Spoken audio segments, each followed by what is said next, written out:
Hello, and welcome back.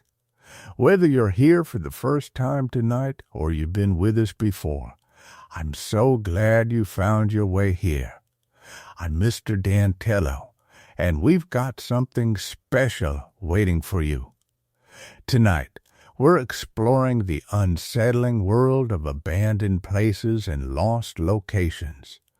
Those spaces that shouldn't exist the way they do, that linger in memory long after they've vanished, or that keep reappearing when they have no right to. These are 5 stories about places that haunt the people who knew them. We'll start with the train station I rode through every morning was demolished decades ago, a story about the strange persistence of the familiar.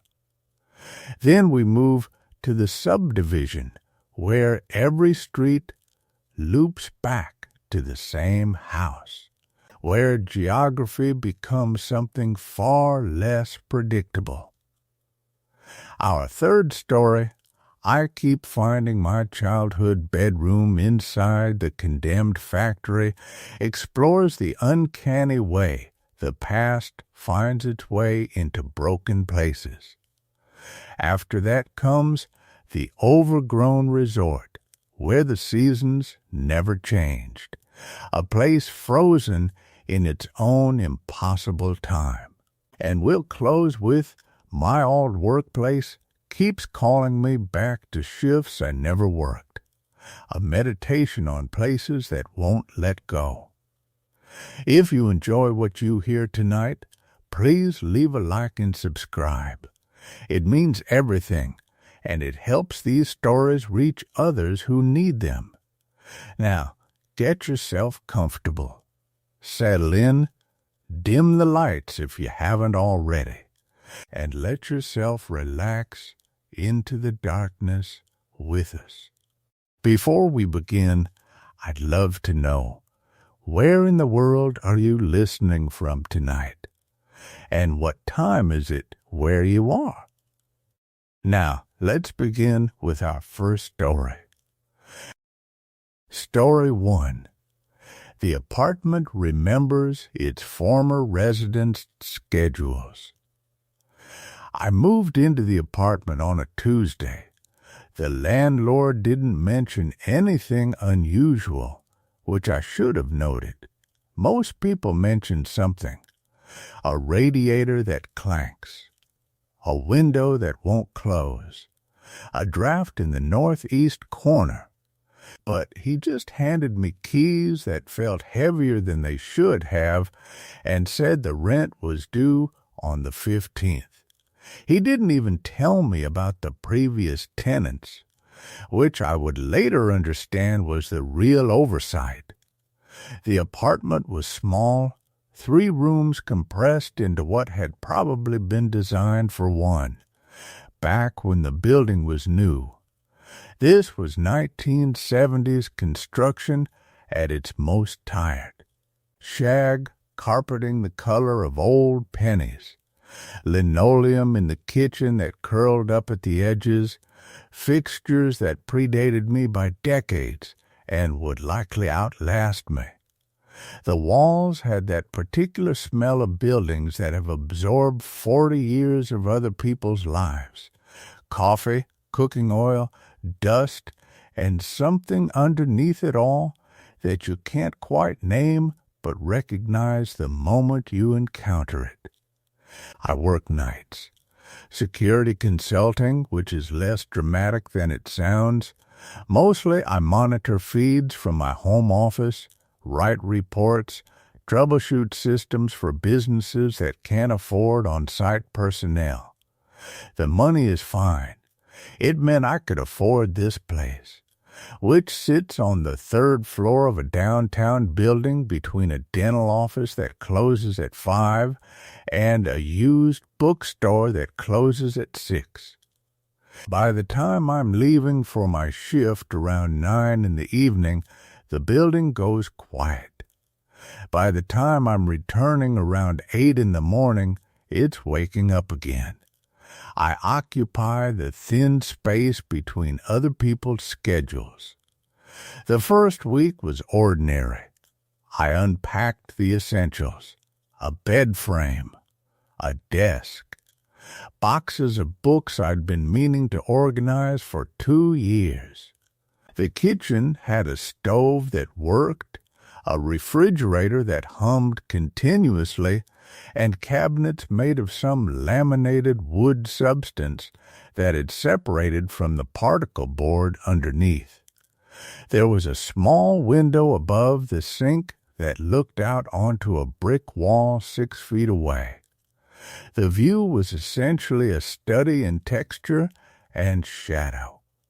I adjusted quickly. Night shifts do that to you. You become comfortable with silence and with the particular loneliness of being awake when most people sleep. Your sense of time becomes fluid. You eat breakfast at noon. You sleep from 9 in the morning until 4 in the afternoon. You stop thinking of your apartment as a place where you do things and start thinking of it as a place where you recover between shifts. The first thing I noticed was the shower. I noticed it on a Wednesday morning around 7:15. I was still half asleep, coffee in hand, standing in the narrow hallway that connects the 3 rooms. The bathroom is positioned between the bedroom and the kitchen, a shotgun arrangement that means you can be heard from anywhere. The water came on, just for a moment. 15 seconds, maybe 20. The sound of it running through old pipes, water striking the metal basin of the tub. Then it stopped. I didn't think much of it. I checked the apartment. Empty, the bathroom door was unlocked, and the floor was dry. No moisture on the mirrors, nothing that suggested anyone had actually showered. But the pipes had definitely run water. I checked the taps in the kitchen. They were off. I stood there for several minutes, confused in that particular way that only manifests when you're still half asleep and something doesn't quite align with your expectations. I was living alone. I locked the door. I knew that much. I decided it was the building. Old buildings settle. Pipes expand and contract. Sometimes water gets pushed through the lines from other units. I'd heard stories like that. I finished my coffee and went to sleep. Thursday morning at 7:15, the shower ran again. This time I was more alert. I set down my cup and moved immediately to the bathroom. I was fast enough to feel the heat radiating from under the door. I opened it to a wall of warm air and the fading sound of water still moving through the pipes above me. The tile was warm, but no one was there. The shower curtain, a clear plastic thing I'd bought at a drugstore, was closed, but when I pulled it back, the tub was empty and dry. I stood there for a long time, long enough to feel the warmth beginning to dissipate from the tiles, long enough for the heat in the air to settle back into room temperature, and I realized something was forming in my chest, not quite fear, but a kind of recognition.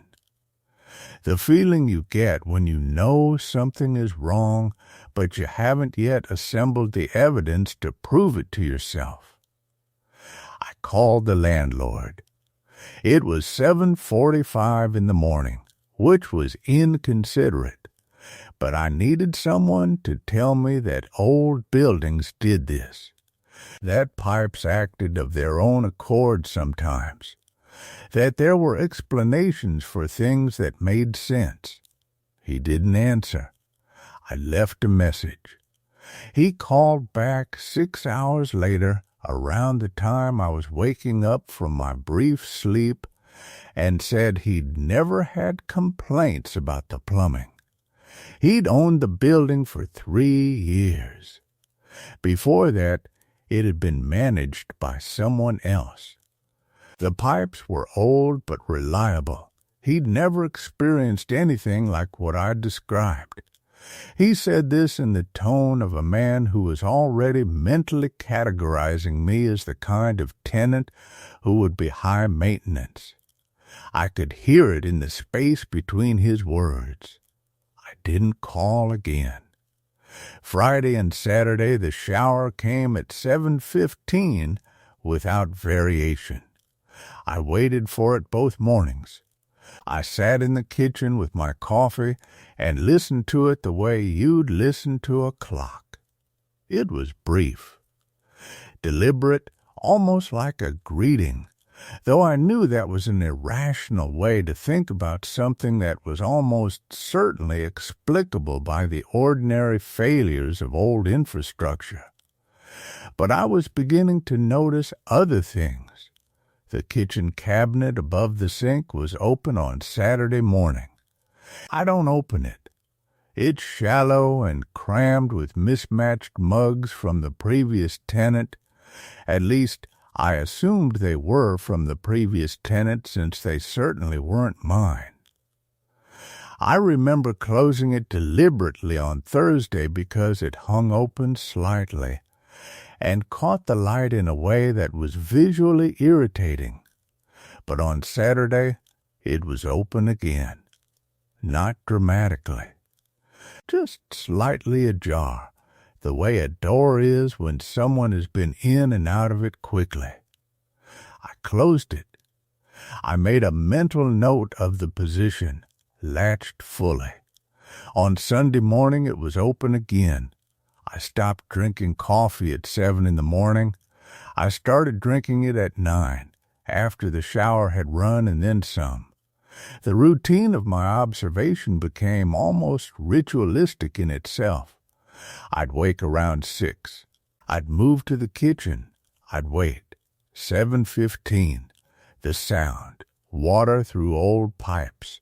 The shower running for 18 seconds, maybe 19. Then silence. Then I'd make coffee. By the 8th day, I was fully awake during these moments. By the 10th day, I'd started writing down the times. Not on my computer, something made me want to keep this in physical form. In a notebook I'd found in one of my boxes. Blue cover. Pages the color of cream. I wrote the times and the sounds in simple notation. 7:15 a.m., shower 17 seconds. 7:15 a.m., shower 19 seconds. 7:15 a.m., shower 18 seconds. And other entries once I started paying closer attention. 12:30 p.m., kitchen sink runs. Loud. The disposal? No disposal in this unit. 3:47 p.m., hallway light flickers. Once, brief, 4:12 a.m., something in the walls. Scratching? No. Running? No. Movement of something. Like wind, but there's no wind. By the 3rd week, I'd mapped out the pattern. It wasn't random. It was rhythmic. It was consistent. And most importantly, it only happened when I wasn't actively preventing it. If I turned on the shower myself at 6:55, the 7:15 occurrence didn't happen. If I opened the cabinet above the sink, it didn't open on its own later. It was as though there was a routine that wanted to happen, and my presence in the apartment was either preventing it or participating in it, depending on how you wanted to interpret what was occurring. The rational explanation was that I was doing these things and forgetting. That night work fucks with your sleep and your sense of time. That I was closing my eyes and opening the cabinet without consciously experiencing it. That my brain was going through these motions on autopilot while the conscious part of me sat in the kitchen, drinking coffee, writing notes. But I knew I wasn't doing it. I knew that in the way you know anything about yourself, not through evidence, but through the most basic sense of your own interiority. The knowledge sat there in my chest, small and cold and waiting. It was during the third week that I found the old lease renewal. I was taking out the trash on a Tuesday afternoon, and my sleeve caught on something protruding from inside the wall cavity where the trash bin fitted. The wall in the kitchen had a recessed space, designed, I'd always assumed, to be unobtrusive and convenient. But there was a gap where it had been cut, and something had worked its way into that gap over the years. It was paper. Folded, yellowed, when I pulled it out, it crumbled slightly at the edges, but it was still readable. It was a lease renewal form, dated April 1983. The names on it were written in 3 different handwritings. Alex, Sam, Jordan, 3 people sharing this apartment. 3 names I recognized because my own name was on the lease I'd signed, just the once. Morgan, but these 3 had renewed. They'd stayed. And in the margins, in what looked like Sam's handwriting, there were notes. Abbreviated personal: Alex, shower 7:15, coffee after. Jordan, kitchen noon, dishes at 12:30. Sam, hallway check 3:45, light on if dark. The handwriting was careful. The notes were precise. They were a kind of documentation, a record of how 3 people divided a small space, of the rituals that allowed them to live together without collision. I stood in my kitchen for a long time holding that piece of paper. The lease was 4 decades old. The apartment had cycled through tenants after them. But the routines, the shower at 7:15, the kitchen sink at 12:30, the hallway light check, those routines were still happening in exactly the same way, with the same precision. I read the names again, Alex, Sam, Jordan, and then I checked my kitchen cabinet. It was open again. I didn't close it. I started timing things. Not consciously at first, it was more that I'd begun checking the clock compulsively, the way a person does when they're waiting for something inevitable and dreadful. The shower turned on at 7:15 the next morning. I was awake. I'd barely slept, thinking about the lease, about Sam's careful handwriting, about the precision of those notes. I'd placed the yellowed paper on my bedside table where I could see it in the dark. At 7:14 I heard the pipes shudder in the walls, that metallic groan that old buildings make when water pressure surges through ancient channels. At exactly 7:15, the shower in the bathroom began to run. I lay there listening. The water ran hot. I could hear it from my bedroom, the steady hiss of the shower head, the small sounds of someone moving in the enclosed space. For a moment, my mind offered me the reasonable explanations. A timer. A faulty valve cycling on its own. Thermal expansion. Old pipes settling into their old habits. But I knew that wasn't it. The shower ran for exactly 16 minutes. Then it stopped. The pipes groaned again as the water pressure released. And then there was silence. The kind of silence that felt like something had finished what it came to do. I didn't get out of bed. I lay there in the dim light of early morning, listening to my own heartbeat, which had become the loudest thing in the apartment. At 12:30, I heard the kitchen sink run. I was in my study by then, trying to work, trying to hold on to the fiction of normalcy. The water came on. I heard the creak of the old shut-off valve and ran for approximately 8 minutes. Just long enough to wash dishes.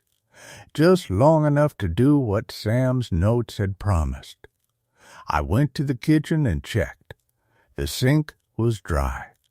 There was nothing in the strainer, but I could smell the faint mineral scent of mineral deposits on the faucet, the particular smell of water that had recently been hot.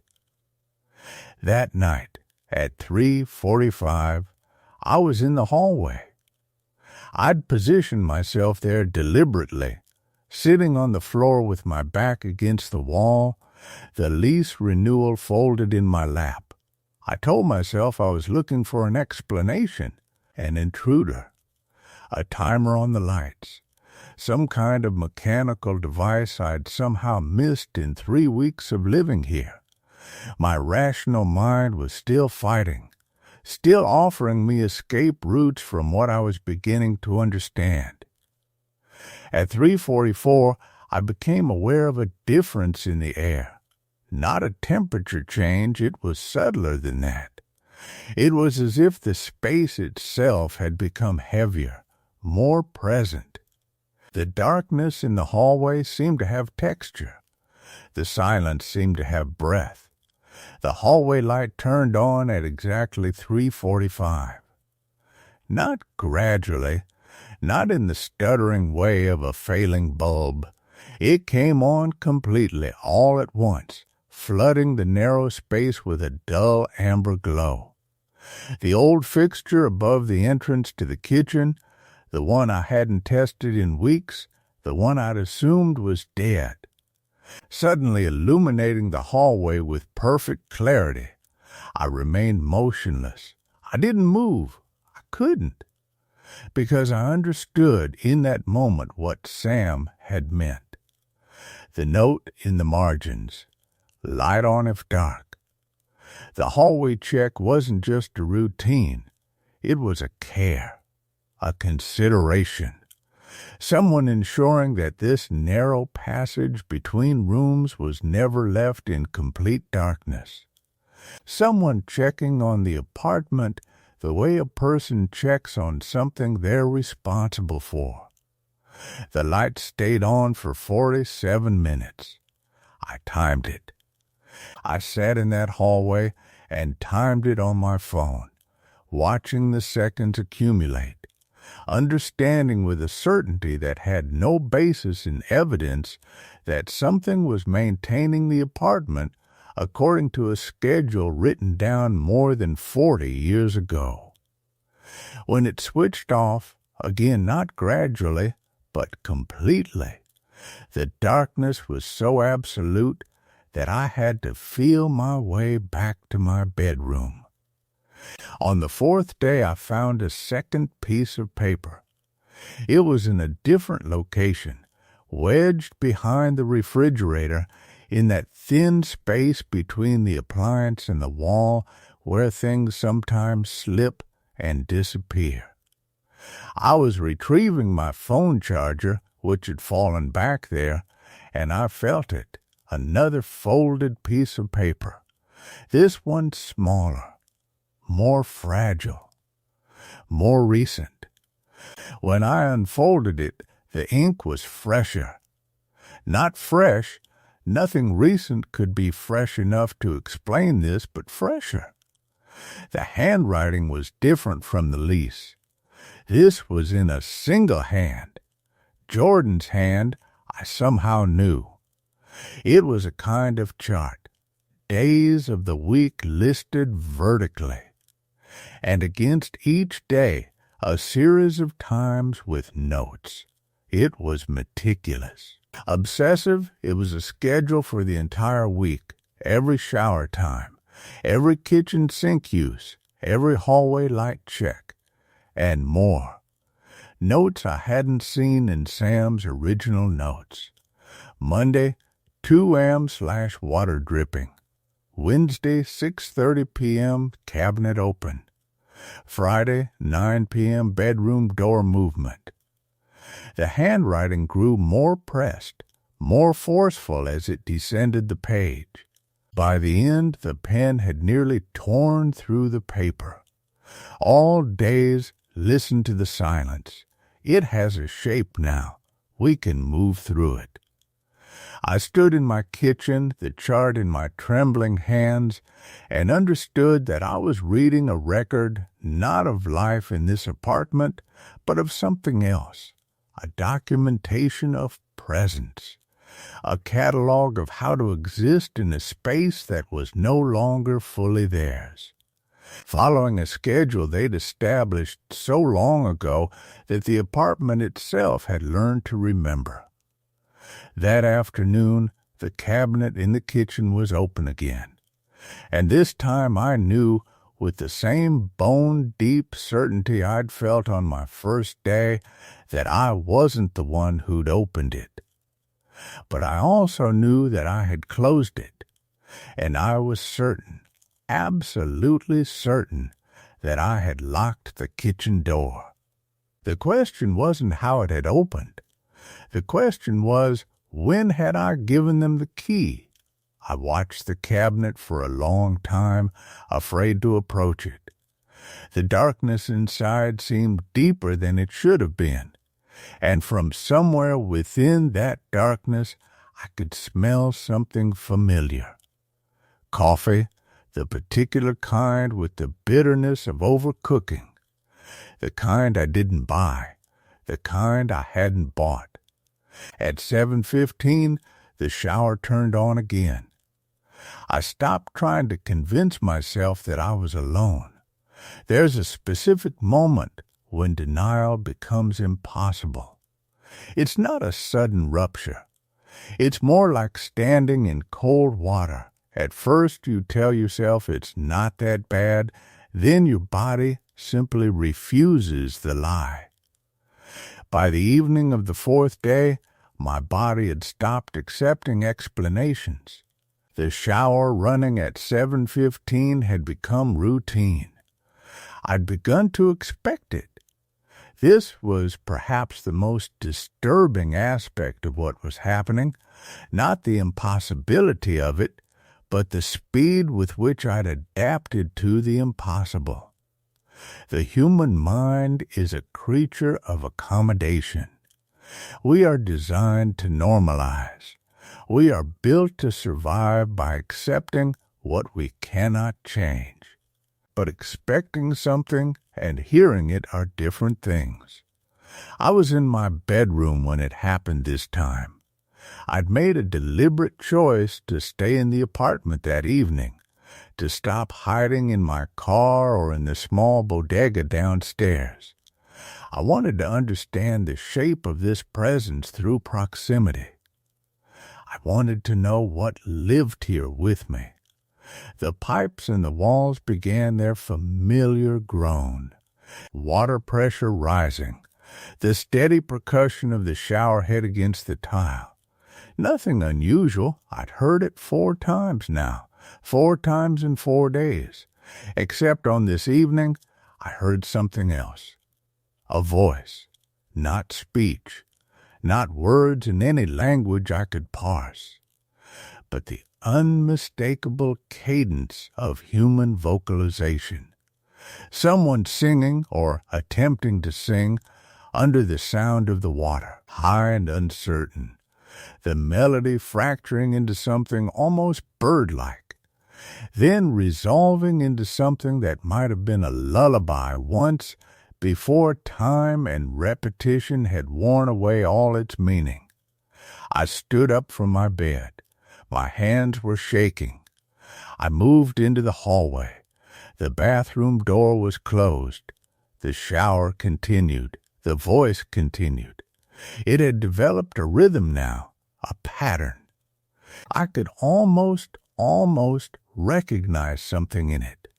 some shape of melody that belonged to a specific era, a specific kind of loss. The kind of song people sing when they're alone and no longer care who might hear them.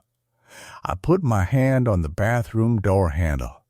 It was cold, unnaturally cold, the kind of cold that suggests the door itself has been absorbing temperature from somewhere else, somewhere far away. I pulled my hand back. The singing stopped. There was a moment of absolute silence. The shower continued, but the voice had stopped mid-phrase. I could feel the absence of it in the hallway like a sudden drop in air pressure. Something had become aware that I was listening. The water shut off. Not gradually, not with the usual sputtering of pipes settling. Clean, complete, as if someone had turned a knob with intention and precision. I moved away from the bathroom door, back toward my bedroom. My rational mind was offering explanations. The shower had a timer I hadn't noticed. Acoustics had distorted my perception. I was tired and suggestible. Stress had made me paranoid. But these explanations felt thin. They felt like the lies I told myself to remain standing upright. I locked my bedroom door. This was new. In 4 days, I'd never locked it. The lock itself hadn't been used in years, and the mechanism was stiff. But it worked. I heard the bolt slide home. And then I waited. Hours passed. I tried to sleep and failed. I tried to read and failed. I sat on my bed in a posture of vigilant waiting, the way an animal waits when it senses a larger predator has entered its territory. Somewhere in the apartment, the presence was moving. Not frantically, not with any urgency. It moved the way someone moves through a home they know completely, with the confidence of absolute familiarity. At 2 a.m., I heard water dripping again. This time I knew where. The kitchen sink. I could picture it, that steady, metronoming sound that marked one of the times on Jordan's chart. A ritual, a checking, something that required confirmation. The dripping continued for exactly 17 minutes. Then it stopped. At 4 a.m., the cabinet doors in my bedroom, a small closet that I'd been using for storage, opened. I heard them. The subtle creak of hinges, the soft whisper of wood moving on wood. I was sitting in the dark with my phone's flashlight off, unwilling to use any light at all, and I heard those doors open with perfect clarity. Whatever opened them did not close them. I waited until dawn before I looked. When gray light began to seep through my windows, I forced myself to approach the closet. The doors hung open. The interior was exactly as I'd left it. Boxes of my belongings, winter clothes, the detritus of my move. Nothing was disturbed. But something had stood in that closet. I could feel it in the space, in the settled displacement of air, in the way the dust seemed to have been moved and resettled. And on one of my boxes, a box I hadn't opened since I'd arrived. There were fingerprints, visible in the accumulated dust, small, deliberate, marking their presence the way someone might mark a territory. I photographed them with my phone. My hands were steady as I did this. I was past fear now. I was in that strange territory beyond terror, where understanding becomes possible because you've stopped fighting the reality of what's happening. I made breakfast. I showered, in the guest bathroom, not the main one. I moved through the apartment as if nothing had changed, because something fundamental had changed, and there was no point in pretending otherwise. The handwriting on Jordan's chart kept returning to my mind. All days, listen to the silence. It has a shape now. We can move through it. I began to understand what they'd meant. The silence in the apartment was not passive. It was not the absence of sound.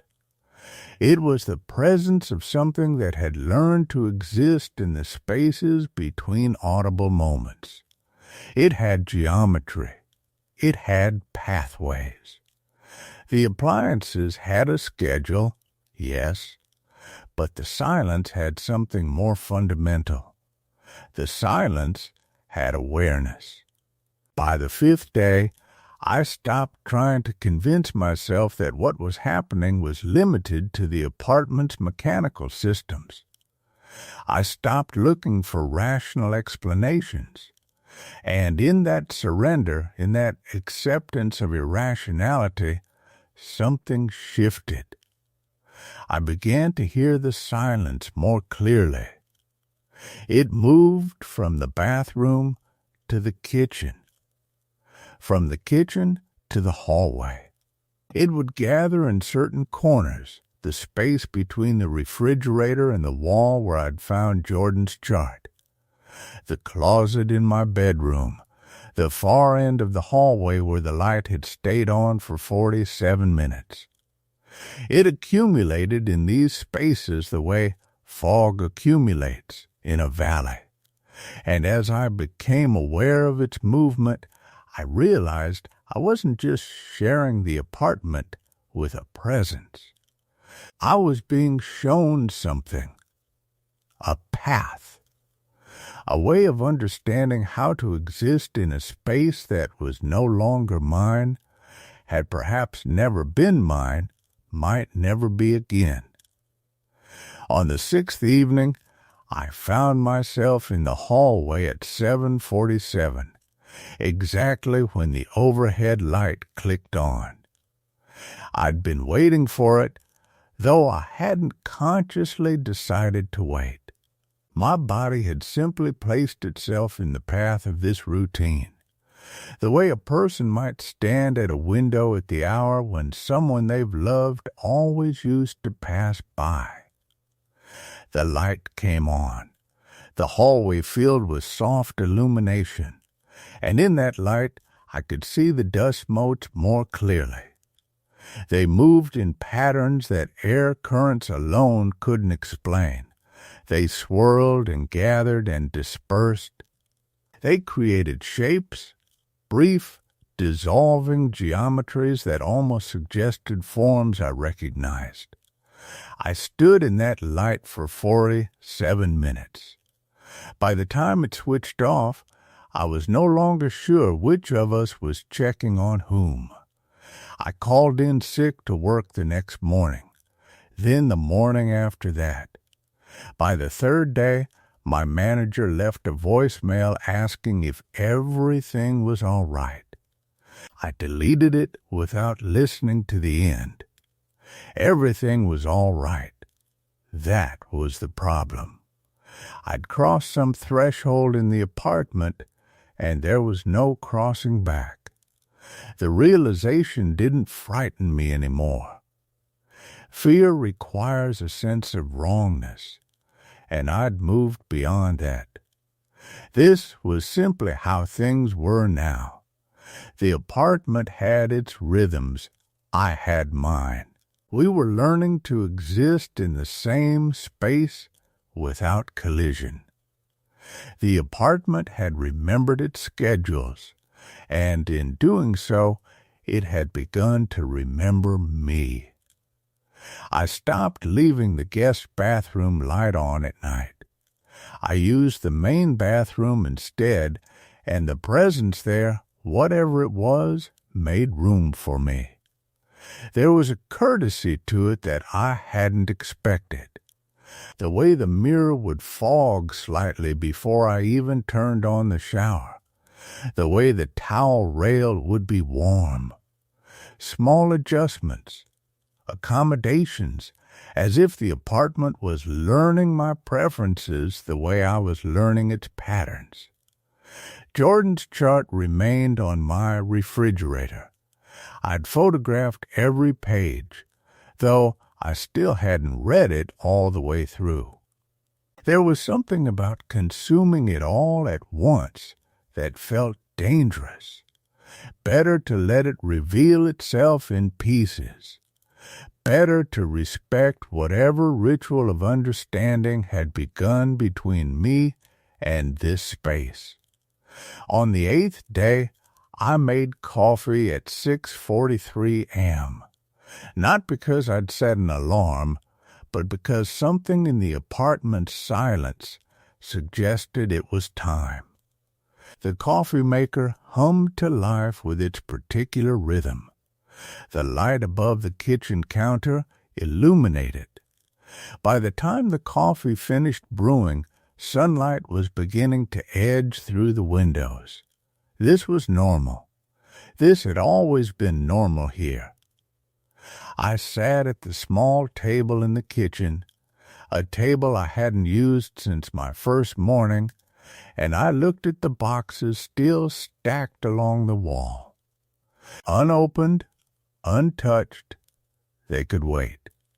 There was no urgency anymore. The apartment had already made its judgment about what belonged here and what didn't. I was still deciding whether I was part of the former category. The refrigerator hummed. The building settled. Somewhere in the walls, pipes conducted water to places I would never see. The city beyond the windows continued its mechanical existence. And in all of this, the silence maintained its geometry. It had corners now where I could sit, pathways where I could move without disturbing it, a shape that had learned to accommodate another shape. I realized I hadn't thought about leaving, not since that night in the hallway when the light had held me for 47 minutes. By the second week, I'd developed my own secondary schedule that orbited around the apartment's primary one. I would wake before the bedroom closet light flickered on, a light on a timer I still hadn't located. I would move through the bathroom routine while the apartment was quiet. I would be in the kitchen by the time the coffee maker's cycle began. I'd learned to shower in the guest bathroom at 4:15 p.m., when the main bathroom seemed to prefer solitude. I'd learned to avoid the far end of the hallway after sunset, not because anything hostile happened there, but because the silence was denser there, less willing to share the space with something as present as a living person. The apartment was teaching me how to be a good neighbor to its past. What troubled me most wasn't the strangeness of it. It was how quickly it had stopped feeling strange, how natural it had become to exist in conversation with a presence that had no voice, how easily I'd accepted that the apartment remembered things I would never know, routines of people whose names I didn't have, whose lives had left only these faint impressions, these scheduled moments that replayed like muscle memory. I found myself wondering about Jordan sometimes, about whether they'd reached this sahag additional middle section. The thing about patterns is that they don't announce themselves. They accumulate like dust in corners you don't often visit, present long before you notice them, and somehow more unsettling because of it. I began to understand this on a Tuesday morning in late October when I realized I'd been holding my breath without knowing it. The apartment had routines, not imposed by me, not constructed deliberately. They simply existed like the building itself had established a rhythm over decades and expected me to fall into step with it. The way water finds its level. The floorboards in the hallway outside my bedroom creaked at 3:47 a.m. Not every night, 3 times a week, with such precise consistency that I started keeping a calendar. The creak came from a specific board, the third one from the wall, a sound like something shifting weight from one foot to the other. A pause. Then the sound of movement toward the kitchen. The kitchen light never came on. The refrigerator never opened. But I could hear footsteps on the linoleum, that settled whispering of sole against floor, moving slowly across the space as if the person, the thing, was searching for something in the dark. I would lie in bed during these episodes, my eyes open against the darkness, listening to the apartment breathe around me. The radiator pipes would tick and settle. Wind would find its way through some invisible gap in the window frame and create a high, almost musical sound. A whistle that seemed to come from everywhere and nowhere. And beneath all of it, underneath the white noise of an old building at night, was the sound of someone moving through my home. By the 4th week, I'd stopped turning on lights to investigate. The daytime held different rhythms. The apartment seemed almost dormant during hours when sunlight penetrated the tall windows, but even dormancy has texture. I began to notice that certain rooms felt occupied even when I wasn't in them. The sitting room at the front of the apartment, the one with the bay window overlooking the street, always felt inhabited. It was the quality of the air there, I think, a stillness that wasn't empty, a presence that had settled into the furniture, into the walls, into the very dust motes that hung suspended in the afternoon light. I would sit in that room sometimes, positioned at the edge of the wingback chair rather than fully occupying it, not quite belonging. The chair itself smelled of something old, leather that had absorbed decades of use, a faint perfume or cologne that I couldn't quite identify. Floral, but masculine. Something from another era. When I pressed my palm against the armrest, the fabric was warm, despite the fact that I hadn't been sitting there, despite the fact that the radiator below the window was ice cold to the touch. The kitchen presented its own complications. It was the oldest part of the apartment, with original cabinetry from the 1920s, dark wood with glass fronts and small brass knobs. The countertops were worn formica, a pale green with gold flecks, the kind of thing that must have been installed in the 1960s and never updated. There was a small table in the corner, the metal frame painted a dull yellow, the formica surface patterned with a faded fruit design. 4 chairs sat around it, though I'd never drawn them out. The apartment wanted me to use that kitchen in specific ways. I discovered this gradually, through small disruptions. Water left running in the sink after I'd turned it off. Not dripping, but running at a steady trickle. The coffee maker positioned differently on the counter than I'd left it, angled at a slight angle as if someone had moved it while preparing to use it. The oven temperature set to 350 degrees when I hadn't touched it. These things appeared when I wasn't watching. I would leave the kitchen in order, return an hour later, and find it subtly rearranged. Nothing dramatic, nothing that screamed intrusion, just small assertions of how things should be done. Once I found all 4 chairs pulled out from the kitchen table, arranged as if people were sitting in them. I stood in the doorway for a long time, unable to move forward. The chairs seemed very deliberate, very intentional. The spacing between them was even, the angles precise.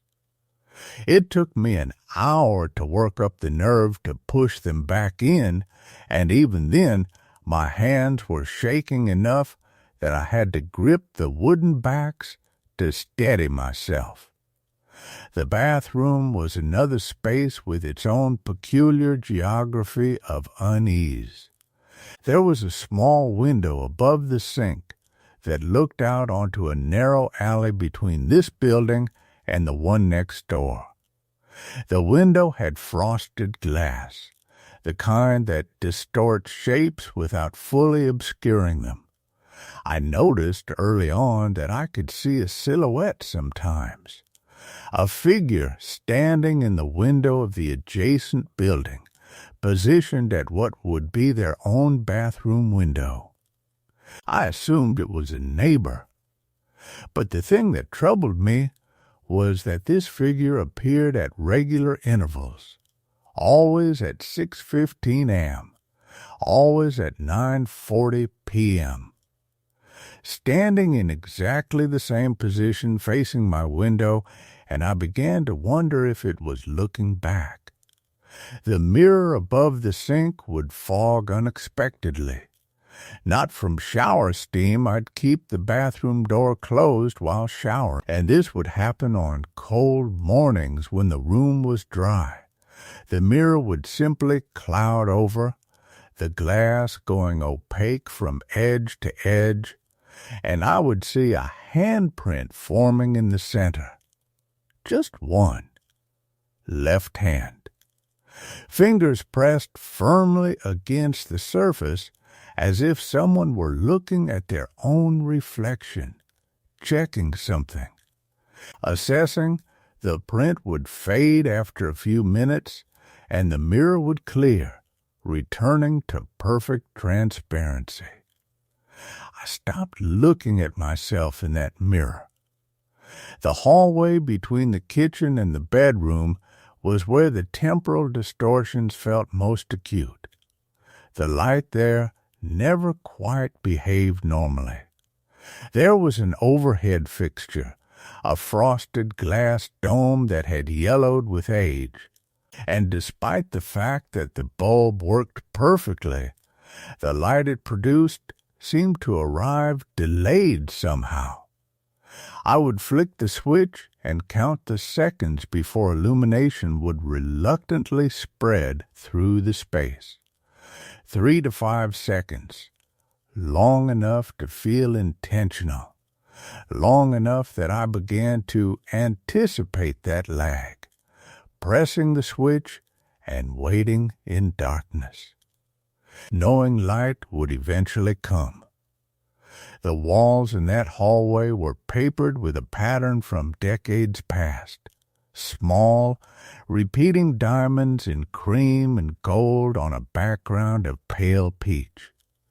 The paper was peeling in the upper corners, revealing older paper beneath, deeper peach with a pattern of tiny roses, and beneath that, strips of white paper that might have been the original when the building was new. I would trace these layers with my eyes sometimes, standing still in that hallway, reading the history through exposed edges and overlaps, The paint on the baseboards was chipped, and I could see multiple colors there too: white, cream, gray, beige, each layer representing a different era, a different person making small decisions about their environment, about how to make this space feel like theirs, how to impose order on something that seemed to resist it. I began to understand during these observations that the apartment didn't object to being altered. It simply didn't retain those alterations. Whatever I rearranged would be moved back. Whatever I cleaned would accumulate dust again within hours.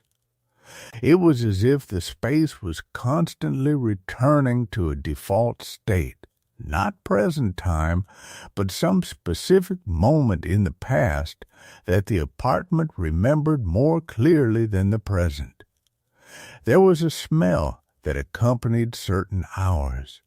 It would arrive around 4 p.m. A cooking smell. Onions and beef and something herbal. Thyme, perhaps, or sage. The smell would build gradually, becoming almost overwhelming around 5:30 p.m., then fade by 7. There was no source for it. I checked the stove multiple times. The oven was off, the range was cool, but the smell would persist, filling the kitchen and bleeding into the sitting room and the hallway, strong enough to make me salivate. Nostalgic in a way I couldn't quite articulate, like the olfactory memory of something I'd never experienced. One afternoon, I forced myself to sit at the kitchen table during this olfactory haunting. The metal legs of the chair were cold beneath me. The formica surface was cool under my forearms. And I sat there, breathing in that smell, trying to convince myself it was coming from a neighbor's apartment, from somewhere else in the building. But the density of it was wrong. It was too immediate, too localized. It was happening in my kitchen, whether or not there was a source for it. The smell was a schedule, a routine, a meal being prepared at the same time, in the same way, over and over again. So many times that the apartment had absorbed it into its very structure. The memory of that preparation had become more real than any actual occurrence happening now. I stopped trying to rationalize it after the first month. There was a fatalism in that acceptance, a kind of surrender. The apartment had patterns, temporal grooves worn into it by years of habitation, and I was learning them the way a person learns to navigate a familiar route in the dark. My eyes adjusted, my breathing synchronized with the building's rhythms. My own schedule began to shift subtly, aligning with the frequencies that the space demanded. I found myself waking at 3:47 a.m. without an alarm. Found myself in the kitchen at 4 p.m., standing motionless. Breathing in the phantom smell of cooking. Found myself sitting in the bay window room for hours, aware of the presence there, waiting for something I couldn't articulate. The apartment had established its expectations, and my body was learning to meet them, the way a tide responds to the moon. Not out of choice, but out of inevitability. The basement was a place I avoided, but I could feel it beneath me, the weight of it. The cold that seemed to rise up through the floorboards in the kitchen, a seeping chill that no amount of heating could fully counteract. I'd been down once early on, a single trip down the narrow wooden stairs, each step groaning beneath my weight. The basement was mostly empty storage space, concrete floor, exposed pipes. The smell of earth and something chemical. There were boxes in one corner, stacked haphazardly, their cardboard soft with age. On that single visit, I'd noticed something in the far corner, a depression in the concrete, as if something heavy had sat there for an extended period, pressing its weight into the surface permanently. The outline was roughly rectangular, about the size of a large piece of furniture, a chair perhaps, or a table. I didn't investigate further. I didn't open the boxes. I went back upstairs and didn't descend again. But I was aware of it. The presence of that depression. The fact that something had occupied that space so completely that it had left an imprint. A record of long occupation. A marker of a routine so established it had worn itself into the very material of the building. The apartment, I began to understand, was a record. A chronicle written in creaking floorboards and fog-on mirrors and the phantom smell of dinners that had been prepared decades ago. It was remembering. Its residents had left, but their routines had stayed behind, embedded so deeply that they'd become part of the structure itself. And now the apartment was playing back that memory, cycling through those patterns, expecting the inhabitants to fall into step. I was the only one currently living in this archived version of the past, and the apartment was gradually teaching me its schedule, me understanding, about what the chart had meant when it said the silence had a shape, about whether they'd left because they couldn't bear it or because they'd finally learned how to move through it so completely that they'd simply dissolved into it. The fingerprints on the box had faded. I dusted near them carefully, reverently, unwilling to erase them entirely. They were the only concrete evidence that someone had been here before me, touching things, leaving marks. Evidence of presence, evidence of agency, evidence that the apartment's memory of its residents wasn't just invisible patterns in the air. On the 16th day, I received a notice from the landlord. A routine maintenance check was scheduled for the following Tuesday. I read it 3 times. Then I put it aside. I wondered what the maintenance person would notice, if they would sense the geometry of the silence, or if they would see only an ordinary apartment with an ordinary resident and unremarkable systems performing their scheduled functions. I suspected the latter. The apartment seemed particular in its haunting. It revealed itself only to those willing to stop explaining it away. I stood in the hallway that evening, waiting for 7:47. The light came on exactly on schedule. The dust motes moved in their almost patterns, and I understood then that I wasn't checking on the apartment, and the apartment wasn't checking on me. We were simply confirming each other's presence. 2 things sharing a space, learning to coexist without the friction of mutual incomprehension. The light held for 47 minutes. As always, when it switched off, I remained standing in the darkness for a while longer. The silence around me was less alone now. It had an architecture. It had something moving through it. Something that had learned my shape the way I'd learned to recognize the apartment's breath in the hum of the refrigerator, the tick of cooling pipes, the soft wheeze of air through vents. I would stay here. I understood that now, not because I had nowhere else to go, not because I was afraid to leave, but because the apartment had remembered me into place. And some part of me had remembered it back, and we'd made an agreement in the language of scheduled lights and dust patterns and the particular weight of silence in corners where no one else would ever think to stand. The maintenance check would happen on Tuesday.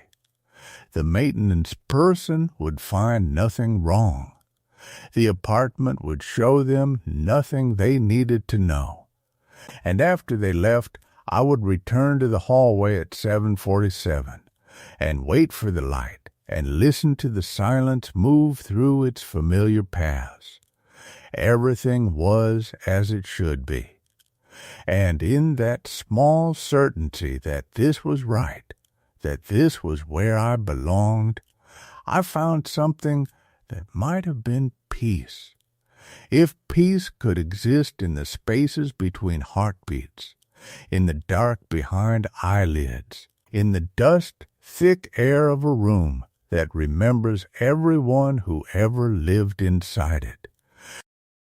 Story 2. The attic's temperature changes with footsteps I don't make.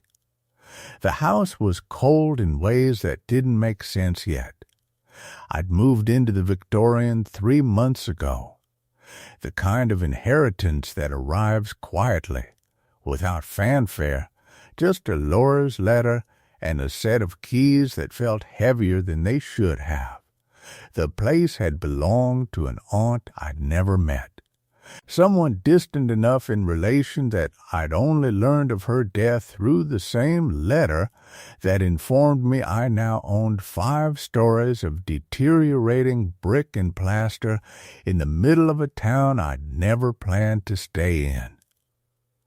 But the price was manageable, the structure sound, and I'd been looking for a reason to slow down. A project. An anchor. So I came, and I stayed, and I began the careful work of turning a stranger's house into something that felt like mine. The attic was the last frontier. I'd been putting it off. It was mid-February when I finally climbed the narrow stairs, the kind that seemed designed for someone smaller, that force you to walk with your shoulders tilted. My footsteps creaked in the darkness until I found the pull chain for the light, a single bare bulb that cast everything in a yellowish grasp that made the space feel less like a room and more like the inside of something's throat. The air tasted like dust and forgotten time, thick with it, the kind of dust that had accumulated for decades, that had its own weight and presence. I could feel it coating my throat, settling in my sinuses. I pulled my jacket closer, though the cold had surprised me. A sharp, sudden drop from the relatively warm stairwell below. I'd expected attics to be hot, stuffy, airless, the kind of place where summer heat congregated and festered. This was different. This was the cold of a basement, the cold that came from stone and absence rather than air conditioning or open windows. I pulled out my phone and checked the thermometer app I'd installed after inheriting the house. Outside, the February afternoon was registering at 43 degrees. Cloudy, gray, the kind of day that looked the same at noon as it did at 4 in the afternoon. Inside the attic, the temperature read 51. That wasn't right. Heat rises. Even an uninsulated attic should be warmer than the outside air by at least a few degrees if the house had any internal warmth at all. And I'd left the thermostat at 68 downstairs. I took a step deeper into the space, my eyes adjusting. The room was vast in the way old houses are vast, generous with square footage that modern construction would fragment into smaller, more efficient spaces. The ceiling sloped on both sides following the pitch of the roof. The floorboards were heavy dark wood, layered thick with dust so undisturbed that I could see the clear track of my footprints behind me. Each step a small violation of the silence that had lived here. Along the eastern wall, beneath a small round window no bigger than a dinner plate, someone had stored things. Not many, just the remnants. A dresser with handles missing. A broken chair with one leg splintered at an angle. A cardboard box marked in faded ink with letters too worn to read anymore. Photographs, maybe letters, objects someone had deemed worth keeping, but not worth maintaining. I walked toward the window. The view was of the gray sky, mostly, and the corner of the neighbor's roof. The glass was filmed with dust on the outside, reducing the world beyond to a soft, indistinct watercolor. It was the kind of window that made you feel like you were looking out from somewhere very far away. A tower, perhaps. Or a place that existed slightly outside of the world's normal geography. That's when I noticed the cold was more intense there. Directly beneath the window, my breath had started to fog. I checked my phone again, 46 degrees, just in that small corner. I moved back toward the center of the room. Warmer, 51 again. Back to the window, 46. The variation was small but precise, deliberate almost, as if temperature had learned to organize itself. I stood in the middle of the attic for a long time, just breathing. My breath was barely visible here, just a suggestion of white in the air.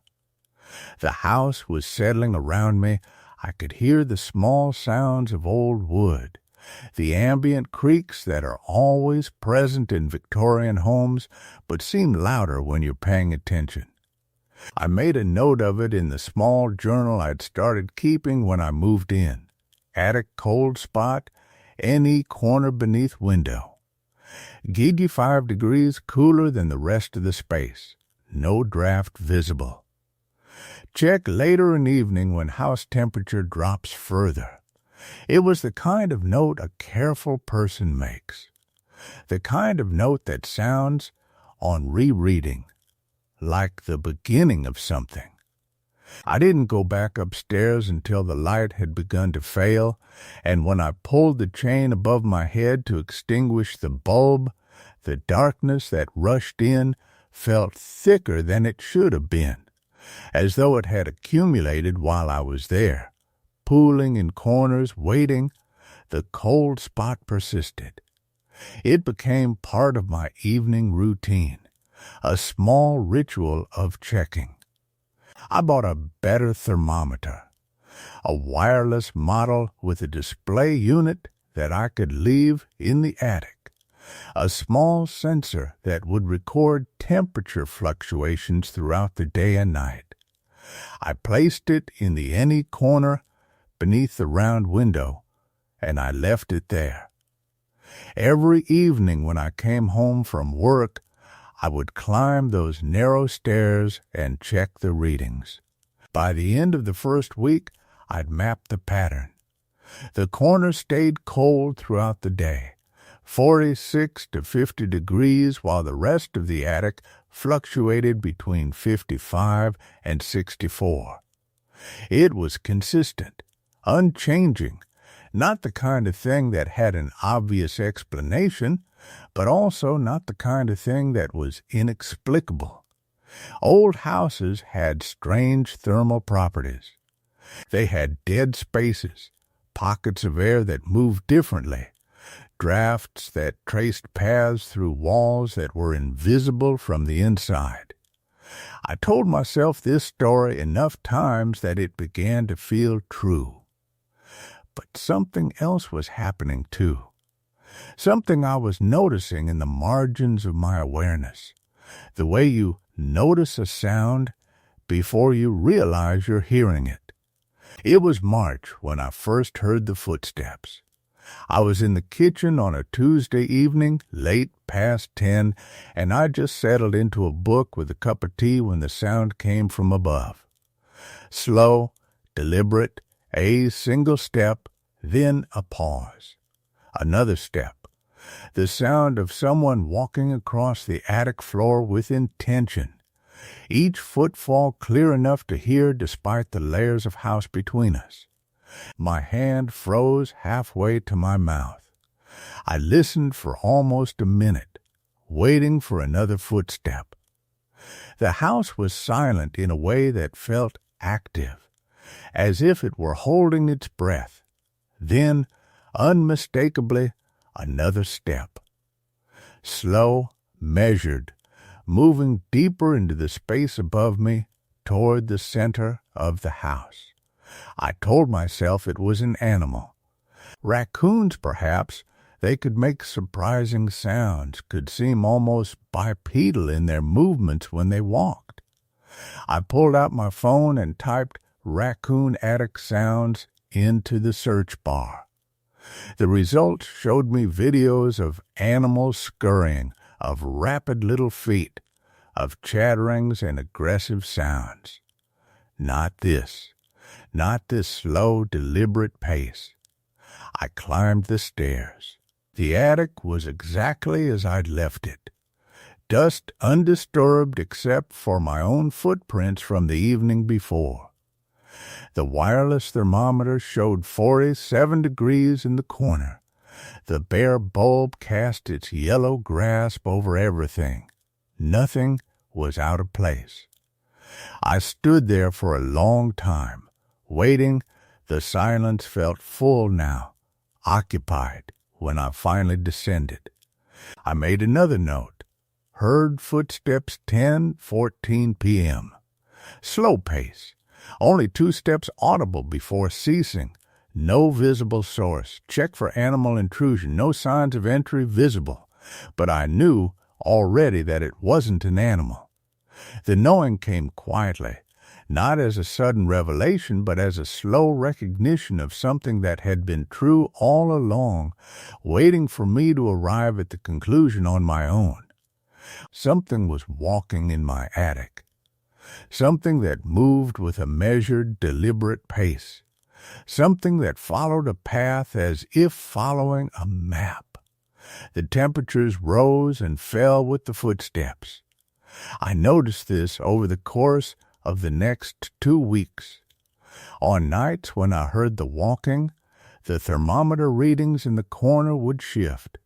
Not dramatically, just enough to register.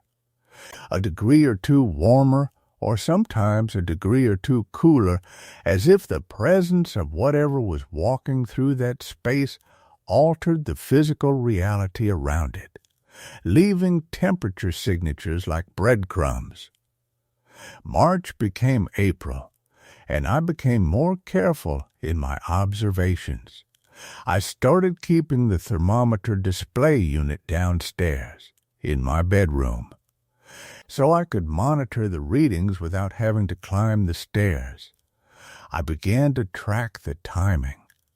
The footsteps came in the evenings, usually between 9 at night and midnight, though not every night. There was a pattern I couldn't quite articulate, something that seemed connected to weather or barometric pressure or the phases of the moon, cycles I wasn't equipped to measure. I filled pages in my journal with times and temperatures, with transcriptions of what I heard, the rhythm of the footsteps, the direction they seemed to move, the correlation between the sound and the temperature shifts, and slowly, impossibly, a map began to emerge. The footsteps weren't random, they followed a circuit through the attic, a path that repeated with precision. Starting in the NE corner, where the cold was deepest, where the round window overlooked the gray and indifferent world beyond. Then moving west, across the sloped ceiling, toward the center of the space. Then continuing, always deliberate, always measured, toward the southern wall. Back around again. The same circuit, every time, like a ghost in a geometric maze of its own making. I pulled the blueprints from the basement where I'd found them weeks ago, rolled up in the back of a closet, brittle with age. The paper was yellowed, the ink faded to a ghostly brown. I spread them across my kitchen table on a Saturday afternoon, hands shaking slightly. From excitement or fear, I couldn't name it. The house had been built in 1897. It had been renovated multiple times since then, expanded and contracted, altered according to the needs of its successive owners. The blueprints showed the original layout: bedrooms upstairs, a parlor downstairs, a dining room, a library. And there, marked clearly on the floor plan of the second level, was a room that no longer existed. A child's room. Small, intimate, located exactly where the footsteps traced their circuit. Located exactly where, 3 months into my careful observations, I found a button. It was a Tuesday evening in late April. I'd gone upstairs to collect the thermometer sensor. The batteries needed changing. My footsteps on the narrow stairs were loud in the stillness. The attic bulb cast its familiar grayscale across the floorboards, and I was moving through my practice path toward the NE corner when something caught the light. Small, white, almost invisible against the dust. I picked it up with 2 fingers. It was a button, porcelain, small, the kind that might have come from a child's coat. Old, genuinely old, the kind of old that spoke of decades, perhaps generations. The surface was smooth and cool in my hand. I looked around the attic, suddenly aware of the weight of it, the vast, empty space, the sloped ceiling that seemed to press down, the round window that framed nothing but gray sky.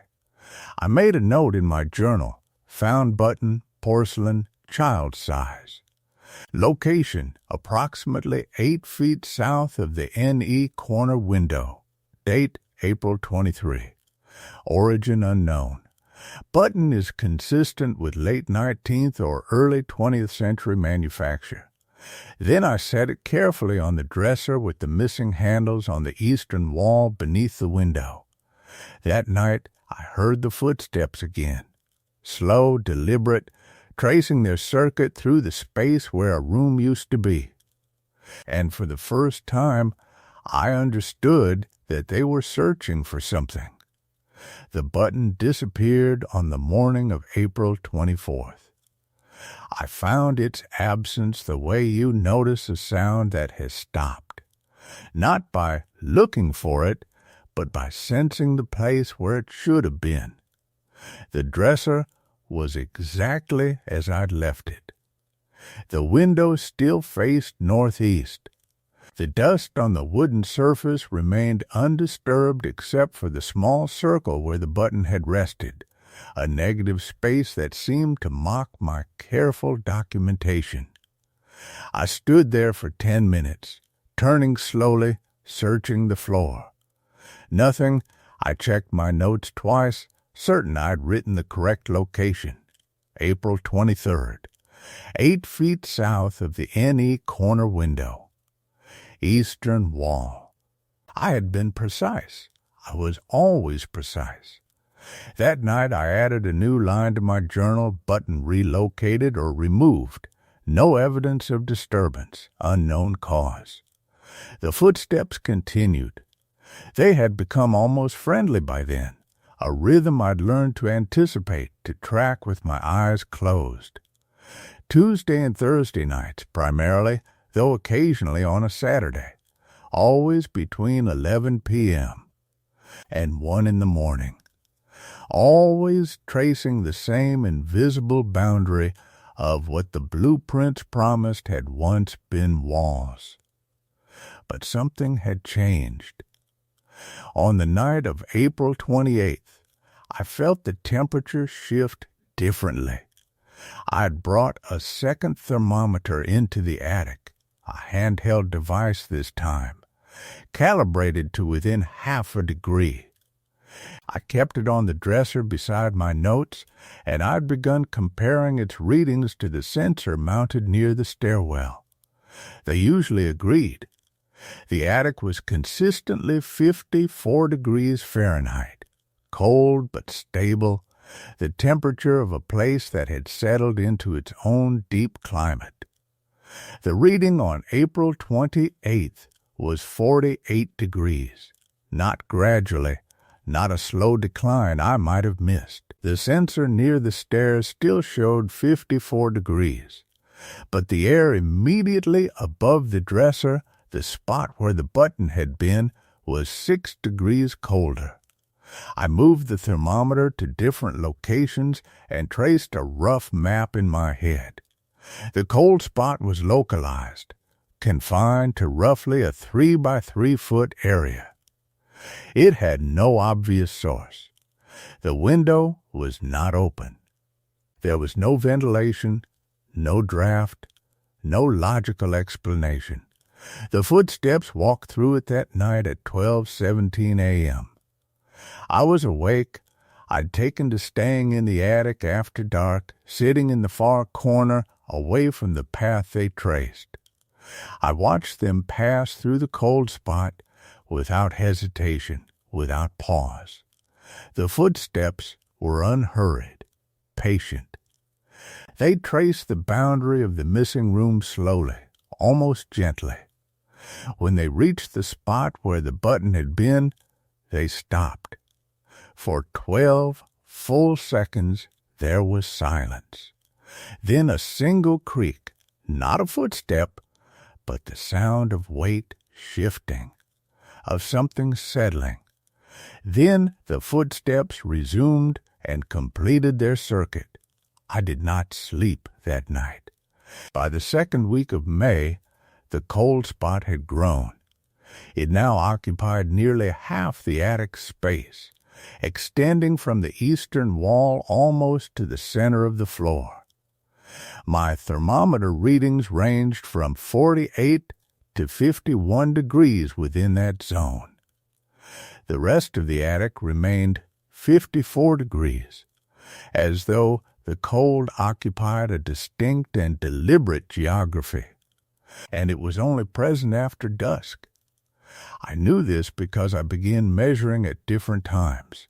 9 a.m. On a Saturday morning, 54 degrees everywhere.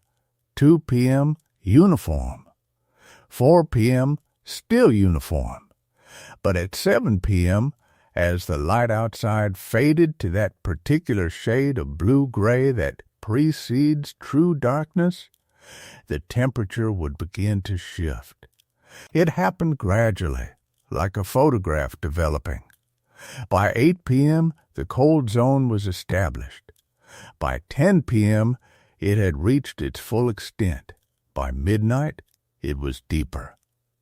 On the night of May 11th, I recorded temperatures as low as 42 degrees within the center of the zone.